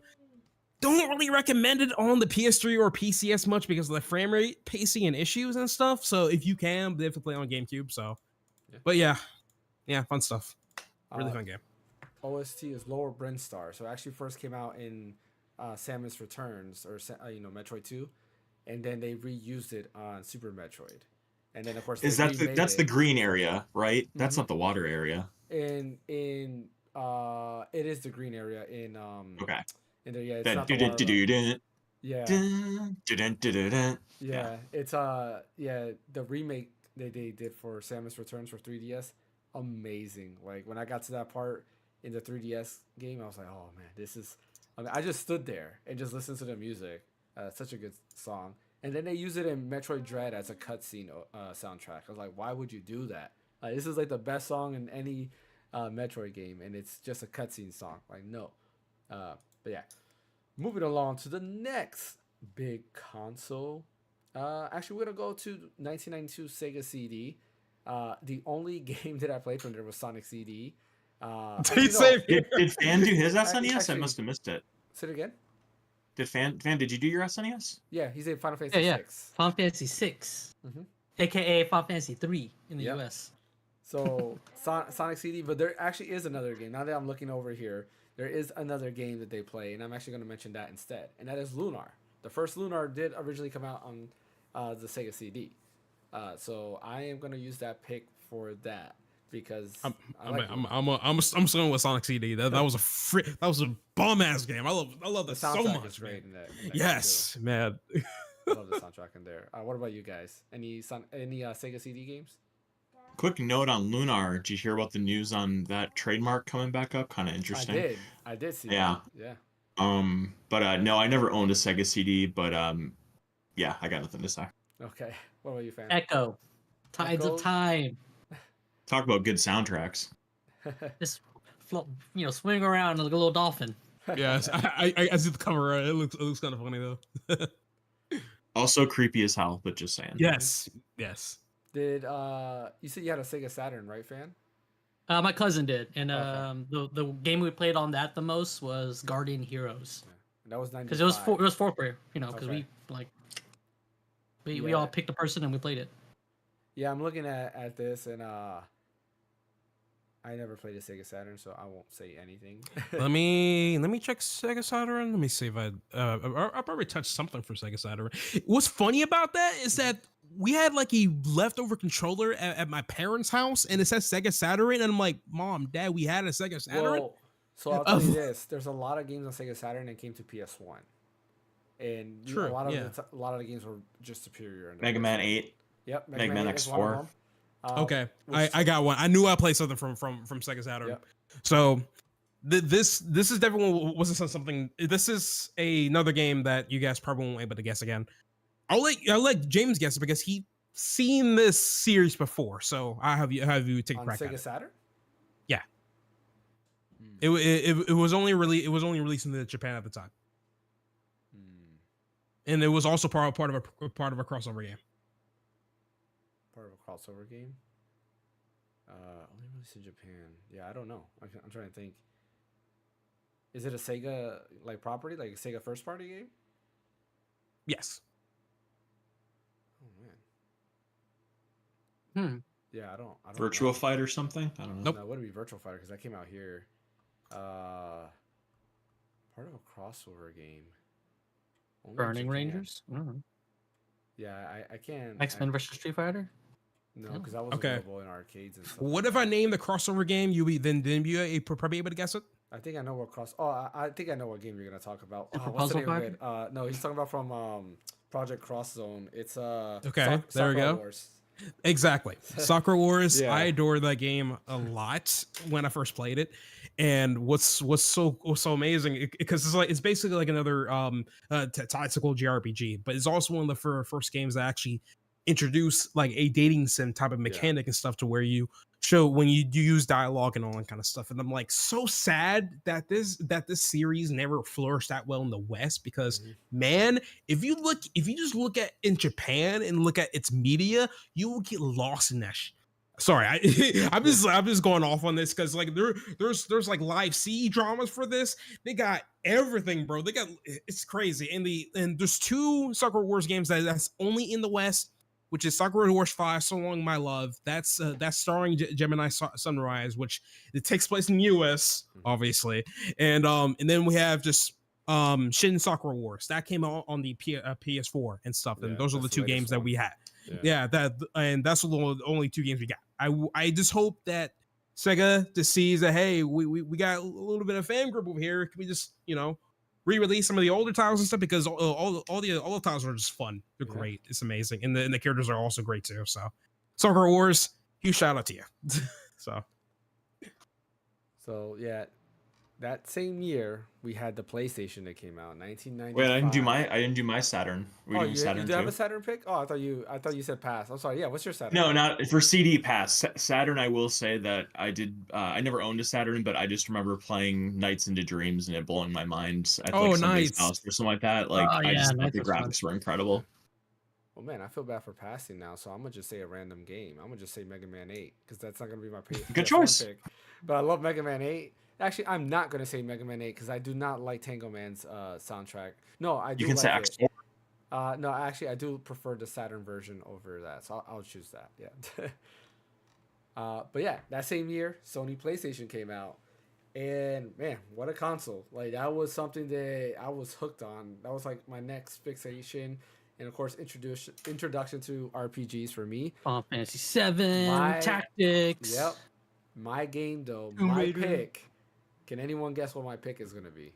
Wait. So this is for PlayStation, right? Yeah, PlayStation 1. Suikoden. No, Nope. no. Okay, I I'm just gonna just the game. So no. Okay, so I'm gonna say offer up. All right, on PlayStation. What was that Metal one Gear game that? Solid. Not that one. Oh yeah, I forgot. We're not trying to guess a JRPG. I forgot about that. Damn, never mind. I'm out of this one. All right. Well, my pick is the game that started off for me. What got me into RPG? No! Don't say this one. Don't What say. is it? The name is right there. Isn't it the fourth game? Yes, it is the fourth game. Oh in the my! No! series. Don't say it. Frick!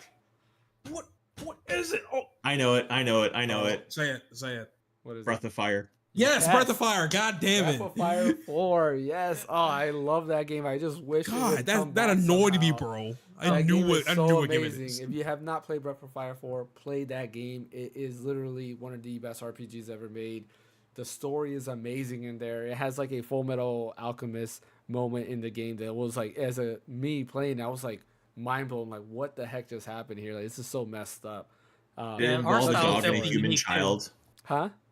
Did it involve a dog and a human child? Not a dog and a human child, but it doesn't involve something and a human. Okay. I would say that. Yeah. At this point, that sounds the same to me. It is messed up. Like I Have you never seen Full Alchemist, Ash? Yes. yeah. Oh, okay. So you know what I was referring to, right? Yes. Oh, okay. I thought you didn't know what I was referring to. What kind of question was that? Come on, man.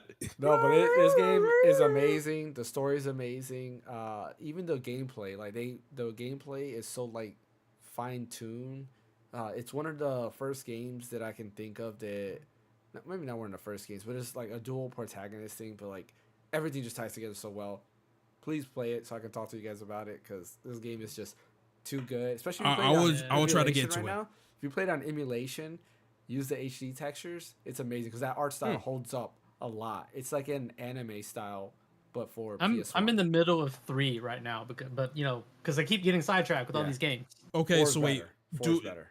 Do I need to play the first 3 before I get to the fourth one? No. Oh, so it's kind of like an anthology and stuff. All right. Each one of it is it's a separate story in its own. All right, perfect. Do they make references to older games? They kind of tie you together, but you do not have to play the first one to understand each one. The only way they tie together is that your main character is a reincarnation. It's the same name. Yeah, he's the same person over and over, but he has no memories of his past lives. So you just think of him as Link. Yeah, like Link. There we go. Perfect example. Okay. Yeah. Makes sense. Yeah. All right. yeah. I'll try to play it. Wait, it's on Windows? Don't play that version. Play the PS1 version. It's an old Windows port that's trash. Old Windows port. Got it. Yeah. All right. I think we already had this conversation because it's saying they already clicked the link on this already. Yeah. No, So, definitely play it because I need somebody else to talk about it. It is such a great game. But yeah, what are your guys' pick? Crash Bandicoot 1. That's a good choice. Like, Yep. I like it a lot. Love it. What about you, fan? Tenchu Stealth Assassins. I would choose Tenchu 2 over that one, but yeah, still a good one. Tenchu 2 was great. It was a prequel to that one. And I love Rikimaru, Tatsumaru, and what's the girl's name? Ayame, right? Ayame, I think. Yeah. Yeah, I didn't play the second one, but I remember You never played the second one? I haven't played the second one. No, me and my cousins put a lot of time in the first one. You gotta play the second. I don't know if it holds up now. Like, it probably doesn't hold up now, but like, I really like the story because it's a prequel. I think that's the one franchise they need to bring back. They do. It would be perfect. I think with modern controls. Like with the whole stealth mechanics and stuff like that. People thought that what's that game? The FromSoft game, the samurai game. Why can't I think of it? You said Sekiro? Sekiro. Yeah. They thought that was gonna be a Tenchu game because it said something about darkness or whatever it was. Or Oh shadows. yeah, I guess. Shadows died twice. Shadows died twice. And they're like, it's a Tenchu game, but it wasn't. Nope. But yeah, It'd be nice if it was. Tenchu 2 has a great story. It shows how like Rikimaru has the scar and how Kakashi copied from Rikimaru. No, I'm just kidding. Brian, what's your choice? Final Fantasy 9. Just after having kind of the depressing worlds of 7 and 8, 9 kind of just came back and it was just like so organic and just so cheerful. And I mean, there was some dark moments of 9 too, but it was just a lot more. The cast. Was what's more, the word? Well, the main character was more positive versus Yeah. Cloud's. Yeah. and what's the word I'm looking for when describing 9? It was just a lot more not happy. What's the word? Like Bright? jubilant, Positive? more Vibrant. pretty. I don't know. like what Care Bears is, like just like very cutesy, like cutesy. cute. There's It even was a better. lot more I'll think of it. I'll come Just back say to that it's word. a lot more Careberry. There we go. Yeah, a lot more Careberry. It just felt a lot very organic and just very, and the characters were great and the soundtrack was fantastic. So yeah, that's my choice. All right. Honorable mention Metal Gear Solid for sure. Metal Gear Solid it's definitely up there. Yeah, I mean, PS1 has so many great games, so that's another console that's kind of hard to pick one. Not really, because Breath of Fire 4 is just better than all of them. But not just kidding. The following year, we had this other console that wasn't as popular, unfortunately, but till today is very popular. A lot of people have a lot of fond memories, and that is the Nintendo 64. Really? That was 1996. It wasn't as popular. No, it was nowhere near as popular as the PS1. Sold a lot less consoles. Oh, I mean, now that I think about it, it didn't really had a lot of games in the library. So yeah, that also makes sense. Really? Sure. I mean, I think it had less than 100 games for N64. okay. So I mean, I played a lot of N64. Yeah. So did I. Yeah. I would say Ocarina of Time. Like it's like no contest there. Honorable mention to Majora's Mask, but I feel like that's cheating.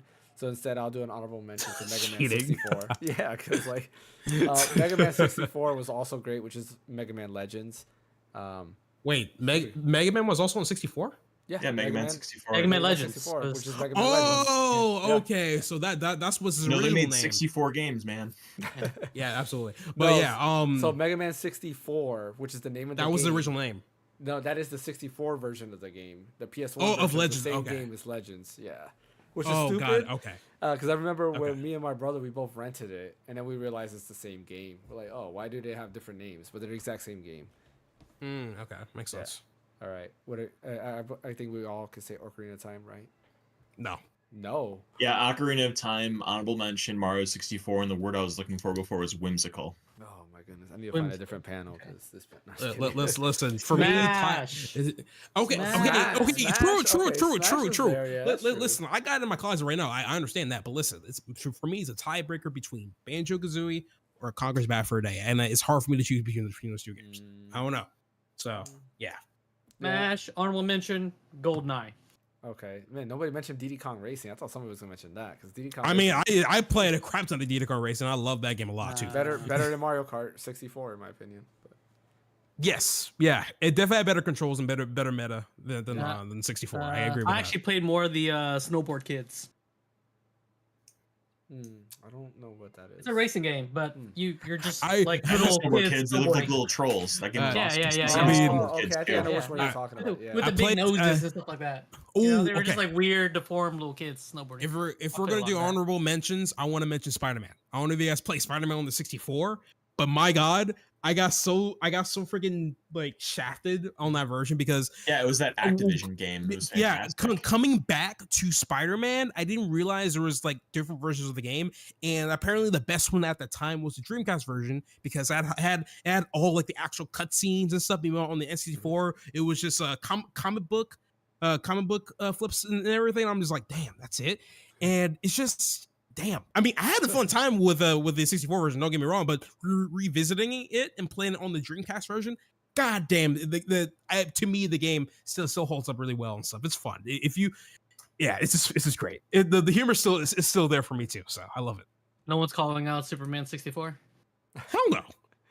I did play that game quite a bit though, because I was obsessed with the Superman the animated series.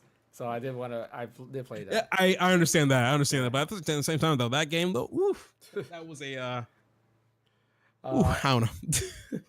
2 years later, we got, one of the most, I want to say groundbreaking, but it was a big significant part in my life for portable gaming. That is the Game Boy Color.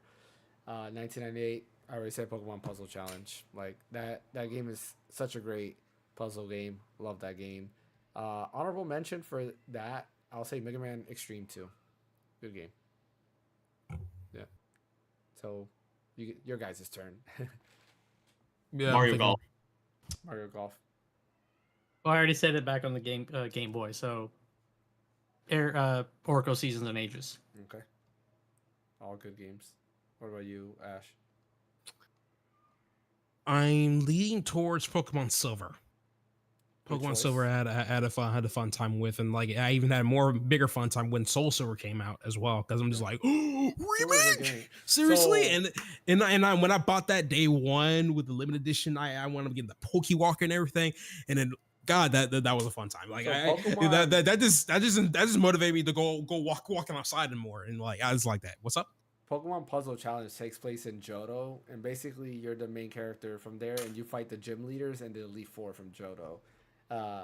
So it's literally the same thing, has the same music and stuff, but it's a puzzle game. It's like Pokemon Puzzle League. Such a great game. Okay. Pokemon Puzzle League is another great game on N64, which It's just Tetris Attack. it is, yeah. Yeah, I mean, it's great. I'm just saying that's what it is. It's Tetris Attack. Pokemon. It is, with the Pokemon skin on it. 1999, the Sega Dreamcast. I remember getting this. My dad wanted it so bad because of Tokyo Extreme Racer, which was such a great game. And that was the main reason he wanted it. To me, I love the controller and having the VMU in it. It just looks so cool having a screen in the controller. Nowadays, I don't know why nobody does that. But for me, my pick for that will definitely have to be Shenmue. Love that game. Such a great story. Like, everything about that game was just so ahead of its time. Honorable mention is Soul Calibur. And of course, the Sonic Adventure games as well. But I think Shenmue is up there. Way ahead of its time, certainly. Mm-hmm. Yep. I agree. What's everybody else's pick? Mine's gonna be Legacy of Kain, Soul Reaver. Good choice. What about you?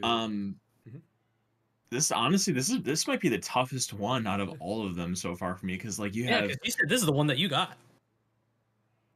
You said this The is one I game that- the console. Like this is. You said this is the console, the first Sega console. oh the that you first owned. Sega console, yeah. Yeah. And Yeah, last. because like, oh man, I mean, you have Jet Grind Radio, you have Sonic Adventure, Skies of Arcadia, Soul Calibur, Power Stone 2, Grandia 2. It's tough. I'm probably. Yeah, I guess I'm gonna go with Code Veronica. Code Veronica. Absolutely, I'm gonna go with Jet Grind Radio. Okay. Good choice. There was a lot of great games on the Dreamcast. I mean, Absolutely, Marvel vs. Capcom 2, Capcom vs. Yeah. SNK, Oh, man. Street Fighter Third Yeah. Strike, Techromancer, Crazy Taxi. Yeah. Like you said, the Legacy of Kain series. Where did Sega go wrong? I don't know. Like that's a good question. Like I was enjoying the Dreamcast. I owned Sonic Adventure 2, Tokyo Extreme Racer, Evolution, which is an RPG. That was a launch game. Yeah, Evolution Yeah. was a good game. Yeah. I think I said Shenmue already. NBA 2K, which is where that franchise started. I didn't know that. That's yeah. interesting. That's where that franchise Absolutely. started. Amazing. And then of course NFL 2K. When that came out, that was insane how realistic those graphics looked. I Yes. remember that. Ooh, when I had that, everybody in school wanted to go to my house to play this game, and I would always play that game because I was into basketball like hardcore back then. So I would always play that game. It was an amazing game. And there was some other games that I can't think of. Sonic Shuffle, which was I thought it was Mario good. Party. It was Mario Party, but not as good. Because I was playing it recently. I was like, yeah, let me show the kids how good this game is. And I'm playing it. Oh wow, like this is Virtual not how I Tennis. remember. Yeah, Virtual. Oh yeah, Virtual Tennis. Hell yeah. Mm-hmm. Yeah, so many good games. Oh Yeah, man. the Sega GT where you did the rally racing. Yeah. Like they had a lot of like good games. We could do a whole Man, podcast on Dreamcast. Man, y'all are not talking about the best game ever. What? What's Skies of that? Arcadia? Crazy Taxi. Oh, I said he Crazy Taxi. Yeah, he did say Crazy Who? Taxi. Oh, Oh, there, you did say that? Yeah, that's I don't my know game. if this was the first online game, but Fantasy Fantasy Star Star? Online. Yeah. Fantasy Oh Star yeah, Fantasy that was Star a good Online. one. Yeah, Fantasy Oh, Star. yeah. Yeah. That was on the I Dreamcast. think it is. Ooh. I think it is. Yes. No, Okay. it wasn't the first online. I don't Maybe think it on was- a console, first MMO. On Not a the first console. online, no way. Yeah. Because it there would've was been like what's that game called? Well, EverQuest. Yeah, EverQuest Yeah. was before that. Yeah, I think it might be Diablo, the first probably. online console. Like Yeah, Maybe. It was the first online Maybe. console game. Because RuneScape. Because EverQuest 2, I believe, was online on PS2. I want to say. that. Diablo probably as well came out before that. Oh, and you had Yeah. Ready to Rumble. I don't think Diablo wasn't online though, was it? I don't think so. I'm almost positive Diablo 1 wasn't online. and even Okay. 2. How about Diablo 2? I don't think 2 was online as well. I could be wrong, but I believe 2 wasn't online. At least I didn't play it online because I played Diablo 2, and I know for a fact I didn't play it online. Yeah, did you pick Ash? Yeah, I did. Crazy Taxi. Okay, and what about you, Fan? You picked already? Yeah. Okay, so we all picked. Okay, make sure. Yep. Following year, what will be known as the most popular console ever, the PS2 came out. This one is another console that had a lot of amazing games. I am going to have to pick my favorite Final Fantasy, and that is 10. I loved Final Fantasy 10. I would play that nonstop. I would play it every morning before school. I rebeat that game like so many times. Honorable mention would be, all 3 Kingdom Hearts games that were on PS2. So, yeah. Did you say all 3 Kingdom Hearts games on PS2? What was the third one? Chain of Memories. That came out on PS2? Mm-hmm. So, did they do like a port or something? Yeah, so there was Chain of Memories was just GBA, and then towards the end of the PS2's life cycle, there was Chain of Memories, which was the remake, and that's the version that's on the 1.5 remake or remix, whatever they call it. Gotcha. Yeah. So, what about you guys?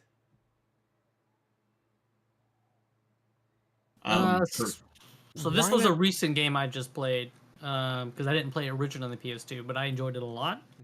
And it was Shadow of the Colossus. Damn it, you took mine.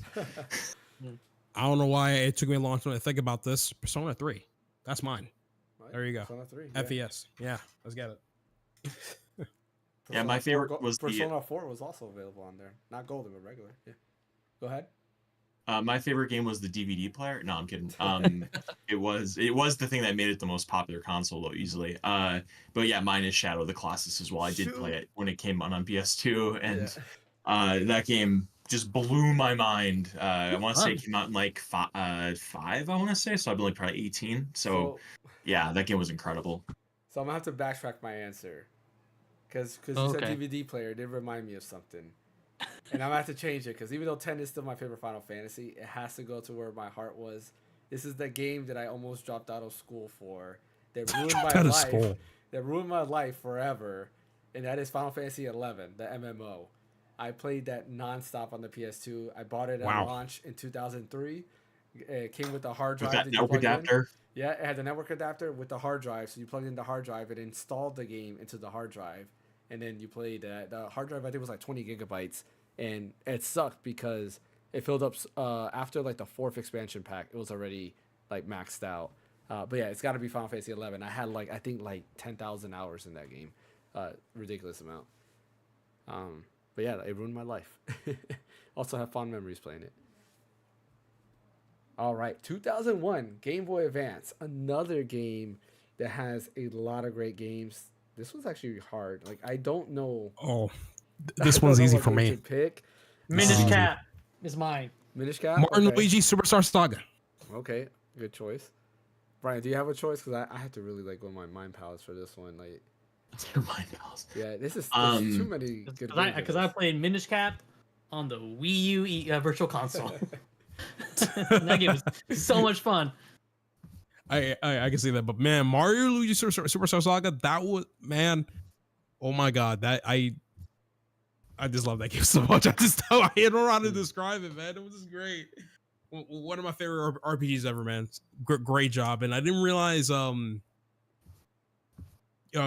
was the main composer for all the Mario and Luigi games. I was like, that's crazy. That's nice. All right. I think I'm going to pick a game. It's going to be Golden Sun. I knew it was going to be Golden Sun. Yeah. Specifically the Lost Age. It was either going to be one of the Fire Emblem games or Golden Sun. Yeah, I wasn't choose Fire Emblem. I was like, no, I have that saved for later. Metroid Zero Mission. Really but I will say about Metro Fusion. Holy crap! That too. I did. I will say my favorite version of Mario 3 is on Game Boy Advance because you can go back and play the levels and get infinite power ups and revisit Toad houses. That's what cool. I needed. It added stuff to it. The levels from the card. The card reader, the e-reader, and then also too that Astrobot. What was it called? Astro Boy. That Astro Boy game was sick Oh, on actually. Game Boy. But yeah, I'll go with Metroid Zero Mission. Okay. I was gonna say an honorable mention. I completely forgot. Oh, Warrior. Honorable mention for me is Fire Emblem Sticker Stones. Yeah, that's. What'd you say, James? WarioWare. Oh, WarioWare Twist. I know Twisted, Inc. right? No, it's just WarioWare Inc. Yeah, WarioWare. Oh, just the original. Okay. Yeah, original one. Loved it. Yeah, Yeah, Sacred Stones I still also love it. really good. I love Sacred Stones. 2001 was the Microsoft Xbox. That's when Microsoft came into the picture. For me, Shenmue 2. Because I played it on Xbox. I didn't play it on Dreamcast. So it's got to be Shenmue 2. Honorable mention, Knights of the Old Republic. That's mine. Knights of the Old Republic? Knights of the Old Republic. Yep. Yeah. The funny thing is I never owned an Xbox. Mhm. But what I can say is can I name a game that I want to try on Xbox? Sure. This is a fairly it's a fairly weird one, but this one's called Shin Megami Tensei 9. This was like a Japanese only game that only came out on the Xbox. And I just thought of another one. Honorable mention, Fable. Fable, cool. But yeah, I just have had some interest towards it because it's just like a game that only got a little traction in Japan, and it only came out on Xbox out of all consoles. And I definitely want to find a way to play it and see what the game was all about. But that's pretty much my pick. Nice. What about you, Bryant? Just because I picked Jet Grind Radio for Dreamcast, I'm not going to choose Jet Set Radio Future for Xbox, and I'll say my favorite Xbox game is probably Panzer Dragoon Orta. It's a fantastic game. Okay. Good choice. That is a good one. 2001, the Nintendo GameCube. It's funny. The GameCube I got wasn't the system I used the most, but it's the system I go back to the most today. Like, I will constantly play games on the GameCube games or Wii games a lot. I don't know. They just hold up very, very well. Yes, My they do. pick, though, They do. For this, it's a hard pick because there's so many great GameCube games. You Like, better not honestly, pick my game. Yeah, there's a is lot. good. Better not pick my game. I swear to God. I'm not picking your game. Trust me. Nobody's going to pick this game. And this game, I have said, needs to be remade on the Switch. If I hope to God you're not choosing the game I'm going to choose. I doubt it. I don't think so. I'm watching you. It's Fire Emblem Path of Radiance. Okay. I knew it was that I game, knew but you thank were God gonna it's pick not Fire my game. I I knew knew you it were was gonna that pick game. Fire It's my Yeah. favorite. It's my favorite. One of my favorite Fire Emblem games, and it's a game that needs to be remade on Switch. Such an amazing game. If you love tactical RPGs, you got to play this game. Oh yeah, I played it Holds up myself. very well. it's freaking awesome. I love it. It's Been playing amazing. it on I'll let my everyone RG else Ally. go ahead and go, and then I'll go with the. I'll All go right. last. What game are you picking, Bryant? This is the easiest one, probably out of the You entire. better not pick my game, Brian. Does it start with an E? Your game? Eternal Oh, did Ash Darkness? freeze? Did I freeze? I think No, everybody no. froze. I'm good. How about Are you? you There we go. Are you picking Eternal Darkness? I am picking Eternal Darkness. Yeah. All right, and thank God. Jurassic Park again. All right, thank God. All right, there we go. Yeah, that game. Oh my God, it's so. I would pay anything to have that game playable on modern hardware. It's incredible. Wasn't it being remade for Wii U and they canceled it? Wasn't that the game? I thought they were gonna do a spiritual successor to it. I Yeah. didn't think they were porting the original, but Okay. so good. What about you, Ash? What was your game? Super Mario Sunshine. I knew you were Still gonna the pick best that. 3D Mario game of all time. I don't know about Fight that. me on. You can fight Underrated. me. No, you can fight me on that. I don't know about that, 110%. man. I will fight you guys. I love that Sunshine's the game. best 3D platformer. I don't care. Combat me. Let's get it. I like how hard Okay? it is. By the way, I like how hard that game is. Oh, I know. Trust me. There's a lot of games to choose from. Extremely creative platforming in that game. With Flood, bro. Y'all don't know about the stuff you can do in that game, bro. Y'all Okay. don't know. Okay. Odyssey almost dethroned Sunshine because of his own hidden mechanics, but no. Sunshine, number one. Odyssey's too easy, man. I know Odyssey's too easy. I don't know about But Sunshine yeah. being number one. Well, what, you're gonna pick Galaxy? No, I was gonna pick Odyssey actually. Listen, I love Odyssey. Don't get me wrong. I love freaking Odyssey, but you cannot beat Sunshine. That's all I gotta say. You said we can pick remakes, right? Yeah, remakes will count because they're technically Okay. totally different games. Okay. As long as they're not the same game, right? Like you can't Yeah. pick RE4. well, I mean RE4 will work on this, but you can't choose like RE4 remake for like GameCube, if that makes sense, because they're two totally Because different. RE4 originally came out on GameCube. Yeah, Yeah, correct. But you can't choose RE4 remake because they're two different games. Like you cannot say they're the same thing. Does that make sense? Yeah, absolutely. I was just saying. Yeah. Because I was gonna pick Twin Snakes because that's the game I remember Twin playing. Snakes the most on works, my yeah, GameCube. because it's still different enough. Yeah. Yeah. Okay.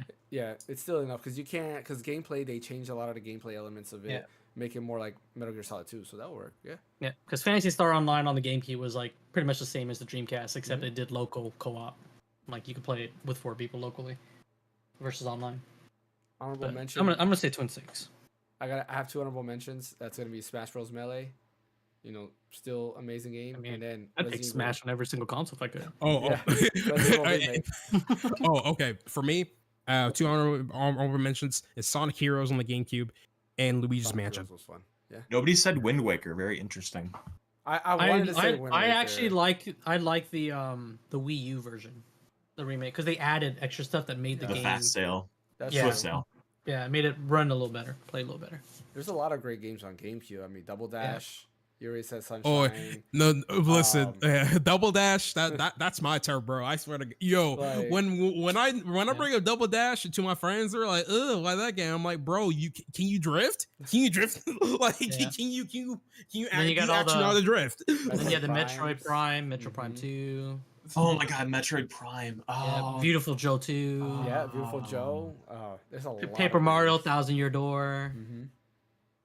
Oh yeah. Oh, speaking of Thousand Year Door, the remake is gonna come out like pretty soon, right? Yep. Couple months. Monia, May, and then I think Luigi's Mansion's in June. Princess. Yeah. Yeah. Those are I Oh, take games. back my Yeah, choice, by the way. Tails. I had to Yeah. put Metroid Prime as my number 1 because I Okay. can't pick that on Switch, right?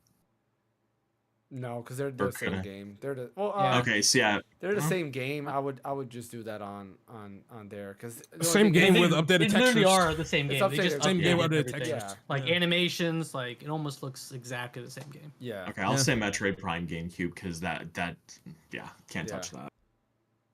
Yeah, that I wouldn't count. Yeah. But yeah, Metroid Prime game. Yeah, because like remake, that's different because the remaster version, they're literally the same game, just updated textures. Cool. So moving on because yeah, we are over time. 2004 Nintendo DS. Ooh. Oh, actually, I got one. This is a tough one. Like it's hard because like my favorite memories on the DS are really like the Final Fantasy IV remake, which was really good. Yeah, this one is hard. I don't know. I'll let you guys choose. For me, it's Ace Attorney. Phoenix Wright Ace Attorney. So Ace that'll be Attorney, okay. that'll be me. I didn't have a DS, so I'm trying to go through like the 3DS catalog because those were ported to 3DS Yeah. also. So that's. I mean, you could those probably two. cheat and say, if you play the Ace Attorney trilogy on the 3DS, you could cheat and say that. never played a Phoenix Wright game. You got to, man. It's What great. about you, Bryant? Just because there isn't going to be any Tetris representation on this list, probably I'll say Tetris DS. That game is a fantastic Tetris game. I said it on the GameCube, Game Boy. Oh yeah, he picked Not this Tetris. version. Okay, No, but he picked Tetris. My list. Yeah, on your list. yeah, on your list. Got it.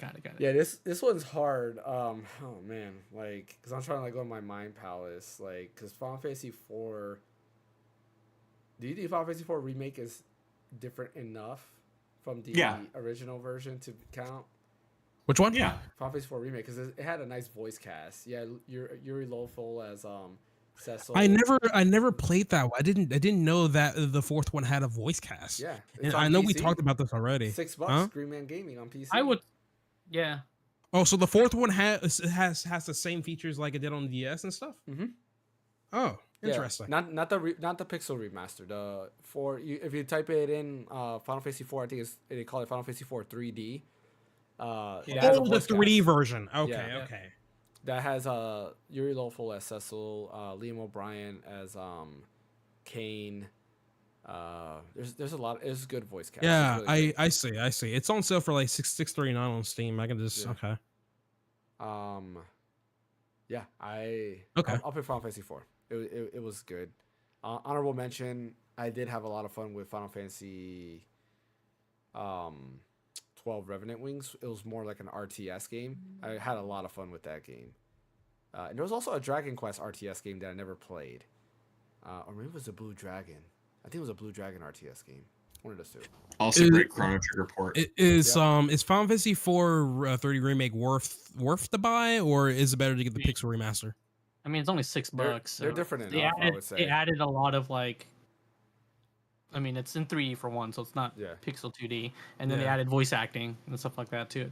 Yeah, so there's like a lot of and stuff. Yeah, they added a lot of like improvements to it. That makes it a nice game. Yeah, I'll say makes sense. Okay. I was debating whether I should buy it because I have the ROM on my 3DS, and I was like, should I buy it on the PC and play it on my Steam Deck? Yeah, it's like Final Fantasy 3D.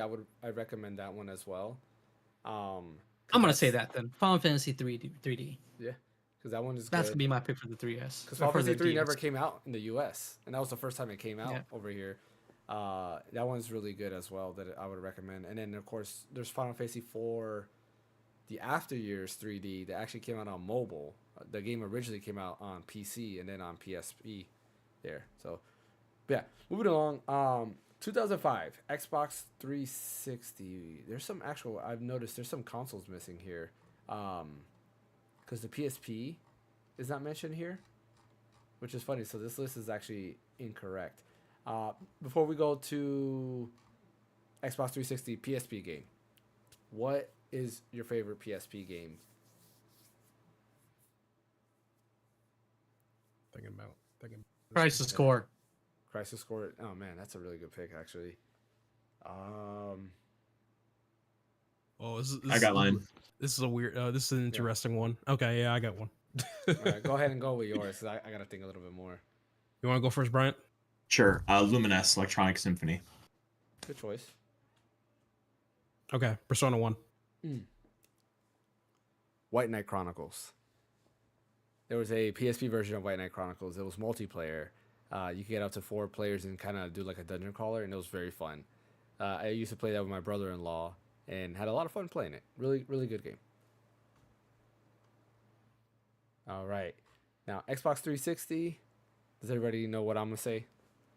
Yeah, I know. Lost Odyssey, isn't it? Yes, Lost Odyssey. Knew it.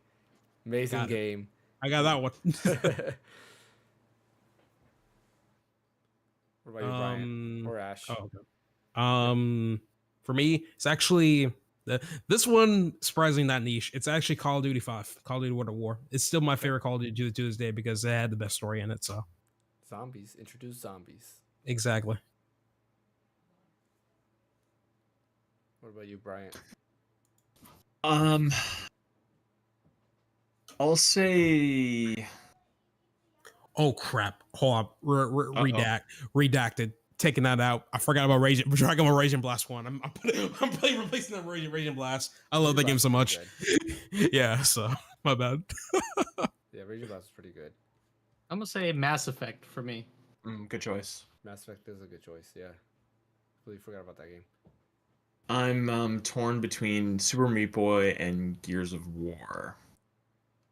I'm gonna say Super Meat Boy. Okay. Good choice. PlayStation 3 came out a year later in 2006. This is another tough one. I don't know what to pick for the PS3 because this was a time where a lot of multi-plats were coming out and stuff like that. Like almost every game was now becoming multi-plat. Yeah. But I guess if I had to choose something that's specific to PS3, it's got to be Metal Gear Solid 4. True. Makes sense. Or Sonic 06. No, I'm just kidding. But yeah, Metal Gear Solid 4 has got to be it. I'm really trying to think back on my library here a little bit because I think most of the games I had were like just multi-plat. I don't remember owning Infamous on that game either, so I can't count that. I'll just go while you're thinking. Yeah. Resistance 3. Honorable mention Uncharted 2. I'm stupid. All right, now I know. Tales of Exile 1 and 2 technically. So, but yeah, those two. Good choice. Yep. Killzone 3. Killzone 3 is fantastic. Absolutely. I had to think for a while. I was like, It's all snowy and stuff. yeah. I think we all picked. Yeah, I think we all picked. Yeah, right? I'm looking at because the other list was kind of like out of whack. There's everything's like missing. It's weird. Anyways, I'll move on to the next thing. Wii also came out 2006. Fire Emblem Radiant Dawn, the sequel to Path of Radiance. Such a good sequel. It's one of the few sequels in the Fire Emblem series that actually take place one after another. Such a great game. Another game that I still go back to. $200. Thank you, thank you, game preservation. Yeah. Anyway, both of those games are super expensive. Such a great game. Graphically was a huge like step up from the GameCube version, which is funny because they came. I think they're like a year apart from each other, maybe 2 years. But like a huge 9-day difference in graphics for something to come from GameCube to the Wii. And then story is just great. Like everything about it is just great. Difficulty is also really good. But yeah, Radiant Dawn. Can I pick Skyward Sword for this one, even though I played the Switch version? Yeah. Yeah. You can pick it. Yeah. Okay. All right, that's what I'm gonna pick. Because Right. they didn't change much. They just added like little things here and there, Wow. so it was pretty much the game. I'm gonna cheat a little bit and say Xenoblade Chronicles 1 only because How's that cheating? Well, because Xenoblade Chronicles is now a well-known series with other people as well and stuff. And secondly, I was one of the few lucky people that had a friend that actually owned the game physically, because Xenoblade Chronicles 1 is really hard. It was really hard to acquire because Monolith for some reason didn't want to print that many units. I'm just like, okay. So, but yeah, I had the purpose to play Xenoblade Chronicles 1 and freaking fantastic. One of the best stories I cry every time. But yeah, Xenoblade Chronicles 1 for me. Super Mario Galaxy. Super Mario Galaxy, good choice. All right. And then we move on to the Nintendo 3DS. A lot of great games on the 3DS. For me, I'm sorry to say, but it's going to have to be another Fire Emblem game, and that's Shadows of Valentia. One of my favorite Fire Emblem games. Such a great game. You made a mistake. What? What are you going to choose? Let me get the title. Meanwhile, that's happening. Fan and Brian, choose your game. Oh, he's going to pick Kid Icarus. Who? Oh, okay. I know that's what he was gonna pick. Yeah. What are you gonna pick? I'll say Super Mario 3D Land, although such a good game too. Link Between Worlds comes damn close, but another good 3D one. Land. Yeah. That's right. I'm trying to think. Just imagine if they redid that game with like 3DS modern game. controls. It'd be so. That would much be better. freaking awesome. Yeah. But Sakurai says they can't do it, so I'm like, damn it. I still gotta play. So it. mad. Yeah. God, man. What were we gonna say, fan? I'm thinking through my head, like trying to think. 3D Land is amazing. I played 3D Land on stream a while back. I almost finished the whole game in one stream session, but it's such a good game. Like I really Very like special. It is. Okay, I got it. What's Metroid: yours? Samus Returns. Okay. Samus Returns. Check out my crushed Such up a great- limited edition Project Cross Zone box. That's another one. I gotta play Project Cross Zone 2. I was oh man, on PS2 I should have mentioned Da Hack also. Dang it. Because I love Da Oh yeah, Hack. I'm sorry you never mentioned that one. Yeah. But Final Fantasy 11, like I played a lot more. Or like Xenosaga on the PS1, man. Yeah. There's Xeno Saga. Yeah. Xeno Xenogear. Gear. There we go. Yeah, I lost my train of thought. All right, the following year, PlayStation tried to combat the Nintendo 3DS with the PlayStation Vita. Does anybody have a game to pick for that? Golden. Okay. Persona 4 Golden. There we go. Easy. That was the only game that was worth getting the Vita for me at least. All right. Anybody else? Yeah, I'll have to concur, just so I don't have to mention it down the line. Persona 4 Golden. Yeah. Okay. What about you, fan? Did I get a Vita? I'm trying to remember. You probably gotta play PlayStation TV, which that was advertised so poorly because people thought that was a DVR box or some shit like that, man. Like, come on. I don't even remember. I don't think I ever actually had a PS Vita. I'm not surprised. I mean, I have one now, Yeah. but that's just because I modded it. But I didn't buy one when it came out. So while you're thinking, for me, it's gonna be Tales of Hearts R. That was the remake to Tales of Hearts. They originally came out on DS and PSP, and each version of the game was different. So the DS version of the game, no, I lied. They both came out on DS. There were two versions of the DS game. There's one with anime cutscenes and the other one with 3D model cutscenes that look very ugly. But they never came out in the US. It only came out in Japan. Of course. Yeah. So I don't have a PS Vita game because I didn't have any. I didn't have it, and I can't think of any of the games that were ported to or from it. Yeah, there's not a lot of ports for Vita. Gravity Rush is a good one too. Like actually, I'm gonna switch my answer. Gravity Rush. Gravity Rush is such an amazing game. The story, that's a good switch. That's a good switch. Like I really like that. I really hope it comes to PC. There's those rumors that Gravity Rush 2 is coming to PC. So I did see the rumors, and I hope it comes true. Yeah, because it's kind of locked in jail right now. So. Yeah, I mean it's on PS4 and PS5. Oh, it is. Yeah, I forgot about that. Yeah. Okay, good. There's Gravity Rush Remaster and then Gravity Rush 2 that's on PS4 and PS5. So yeah. So I don't have a pick. Fan? Yeah, I ain't got nothing. No. Yeah, I'm not surprised. All right, in our last generation here, the Wii U 2012. I knew you were gonna end off with that. God damn it! I'm not mentioning PS4, Xbox One, Switch, PS5. I'm not gonna mention those. If you do have if you guys do, those are still modern. Go ahead. Those are still exactly. modern. They're still going on now. So I didn't feel like that. I feel Wii U will end it at. For me, Xenoblade Chronicles X. One of the best RPGs, like that world building, the story and everything. Like a lot of people didn't like the story. I love the story. There's so much twist. There's so much what is going on here? And the ending to me was great because there's such a good cliffhanger ending to that game that it gets me so angry that we might not never get a Xenoblade Chronicles X 2 or anything like that because that ending is a huge cliffhanger and it changed the way you look at the whole game once you beat it because that ending is huge. I can't think of another game that has such a cliffhanger like that made me wonder what's going to happen next. Not even Final Fantasy VII Remake's ending made me thought like that. Well, you kind of already know the broad strokes of 7. What's going to happen, I guess. Yeah, this one. Do you guys want to get spoiled for the ending of X? No. Okay. I want to eventually get to it. Yeah, I'll eventually get to it. I already got it.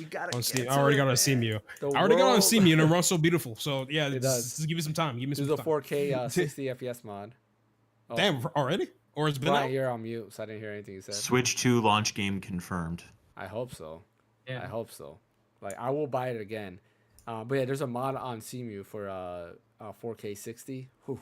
It looks good. Oh, okay. I will pick that up. That'll be something nice to play on my TV. Okay, can't wait for that. It is because that game itself already looks stunning. And it played I think at 720p on the Wii U. Yeah, it makes sense. Yeah.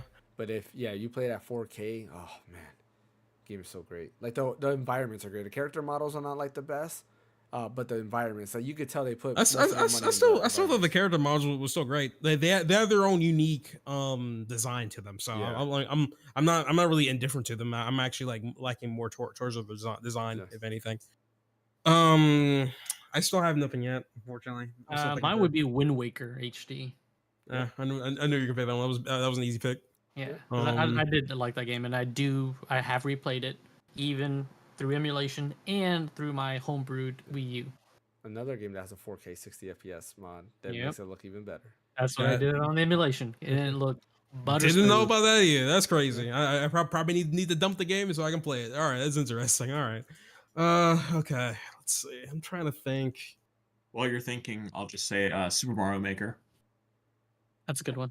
I didn't play it that much, so yeah.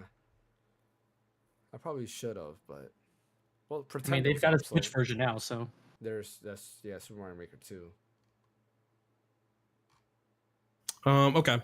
I guess I'll go with this one since I played a little bit of it. So I haven't gotten around to finish it. It's called I'm pretty sure it's called Tokyo Mirage Sessions. It's pretty much a crossover between Shin Megami Tensei and Fire Emblem and stuff. So yeah. And that game in particular has been like undercover for so long because the first teaser trailer was literally putting Shin Megami Tensei 4 characters with Fire Emblem Awakening characters together, and I was like, what the hell's how they're gonna do this? So, and then when they finally come out with like the second teaser trailer with all the idol stuff, I'm just like, oh, that's what's going to be like. Jesus, so it went complete 180 on that. So yeah. I'll pick that one. I missed out on that on the Wii U. I wanted it, but at the Wii U days, like I was very tight with money, so eventually I bought it on Switch. Makes sense, yeah. Mm-hmm. Yeah, the Switch version was good, and I still gotta beat it. Like I passed like the first area. Very Persona. Feels like Persona. Like pretty much. Yeah. Maybe the new Switch attach will let you attach a second screen, and they'll port all the Wii U games over that utilize. Port all the DS games, DS back. Okay, I'm smoking too much pipe. But listen, like backwards DS compatibility, that'd be nice. Backwards through DS compatibility, which means I get to play my Kid Icarus on that, bro. Come on. I'll be ready. So there was one more console that I was trying to mention, and I can't find the release date. Oh, I found it here. Game Gear, and that came out originally in 1991. Did anybody here own a Game Gear? Never owned it. I never owned it, but I did play. I did borrow somebody's Game Gear to play some games on it. Cool. Mainly Sonic. So, my pick is gonna be I believe it's called, what is it? Sonic. Is it Triple Trouble? I think it is called. Yep. Yeah. Yeah. So that one, I played that a lot. I love the train level and the music for that train level. That music. I love it. Oh man, I used to die on that level on purpose just to replay it over. Me too. Me too. Me too. Absolutely. I want to say that song was in a different game too, because I was looking up the soundtrack, and I want to say it was one of the Sonic DS games. They added that song too. You're on mute. Oh, I think it was called Sunset Park Act 3. That was the level. Was it called Sunset Park? Yeah, it was Sunset Park. Yep. Oh man, but that song is in, I think, on one of the Sonic DS games. Let me see. Yeah, that song is absolute. I remember, you're right, dude. I died all the time in that last level because I just wanted to keep listening to that music. That's so funny you did that too. Okay, I got one. All right, yeah, cool. Such a great game. What's your choice? Dr. Robotnik's Mean Bean Machine. My mom was obsessed with that game. That was the most played game on the Game Gear. Puyo Sonic. Pretty much, and I loved every minute of it. It was great. Music was popping off too. Loved it. Yeah, that game. My mom, she would steal my Game Gear to play it. So I have very fond memories of that game. And mine was Mighty Morphin Power Rangers. That game was awesome on Game Gear, playing as the Zords when I was 7 or whatever. Which one was it? Is it the same one as the SNES one, or? No, they were different. They were the same gen of Power Rangers, but they were kind of different games. Like the Zord fighting in the Game Gear version was just so cool. Let me see. Oh yeah, because this one had the Green Ranger in it. It shows. Oh. Yeah, it had the same cover art as like the SNES version. Right. Yeah, I see it there. Yeah, that definitely looks better than the SNES version. I had the SNES version, and I always hated that the Green Ranger wasn't in it. He was the cool one. Of course, that was the one that everybody wanted to be. You know, fun fact: when I modded my Super Nintendo Classic, I added both Power Ranger games, both that one and the movie, and then the other one that's with the Zords that you only play as the Zords, and it's a fighting game. I put all of those in there because I used to play those a lot. All right, who are we missing? Fan, did you choose already? I never actually played a Game Gear. Oh, okay. So then, yeah, I guess that's and there's, too many crossovers also, like what you could play on the Game Gear they had released on like the Genesis and stuff like that, like Sonic and whatnot. Yeah, pretty much. Yeah, Sonic Triple Trouble was original title. You could play it through the Sonic Collection. Is that what it's called? Like, there's a new Sonic Collection. They added the Game Gear games to it, which is nice. Okay. It was like about time they did that. Yeah. But that is it for today's podcast. Thank you everyone for joining. It looked pretty good. We were able to do both the vertical streaming and normal streaming, so we might continue this. I might set up scenes for when we do like the group stream and stuff like that to see how that works out. But yeah, pretty awesome. As always, don't forget to hit that like and subscribe button. We are trying to hit 8,000 subscribers. We're sitting at 775 subscribers right now. I have not updated the little thing there. I got to update that already. So every little bit does count. Share the channel. It does help out a lot. Also, don't forget to go ahead and follow Fan and subscribe to him on YouTube as well at FanXY. You can catch him on both of those channels there. Actually, Fan, why don't you sign yourself out? Where can they catch you at? You guys can catch me on Twitch, Twitter, YouTube at FanXY. I'm here on Thursdays with the Random Encounter, but every once in a while I do stream on my own. Mm-hmm. What about you, Ash?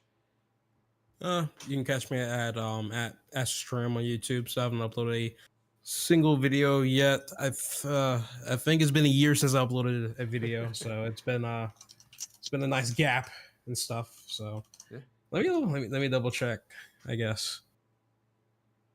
Oh, okay. Oh, yeah. No, it's been 9 months since I uploaded a video. Okay, 9 months. Time to have a baby of a video, Ash. If I have motivation, I guess. I don't know. What about you, Brian? Where can they catch you at? red_so_deep on Twitter /X. Nice. And as always, you can catch me here. I'm actually trying to check something. So I'm trying to it's funny. YouTube has like a raid feature, and for whatever reason, I can't get it up here to try to do. But what we're gonna try to do is go ahead and pass it off to the Geek Show. He is right now doing archives, which is pretty awesome. It's basically a try to think of like I'm trying to think of it. It's Toonami but for video games. So there's a lot of cool stuff. He goes through a bunch of games. He has ads from back in the 90s, which is pretty cool, that play as commercial breaks.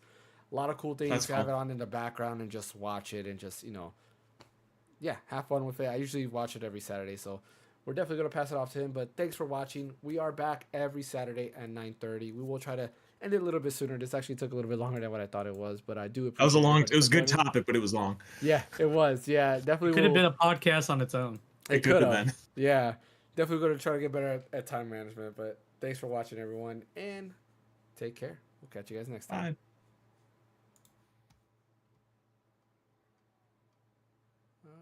I can't find my thanks for watching screen.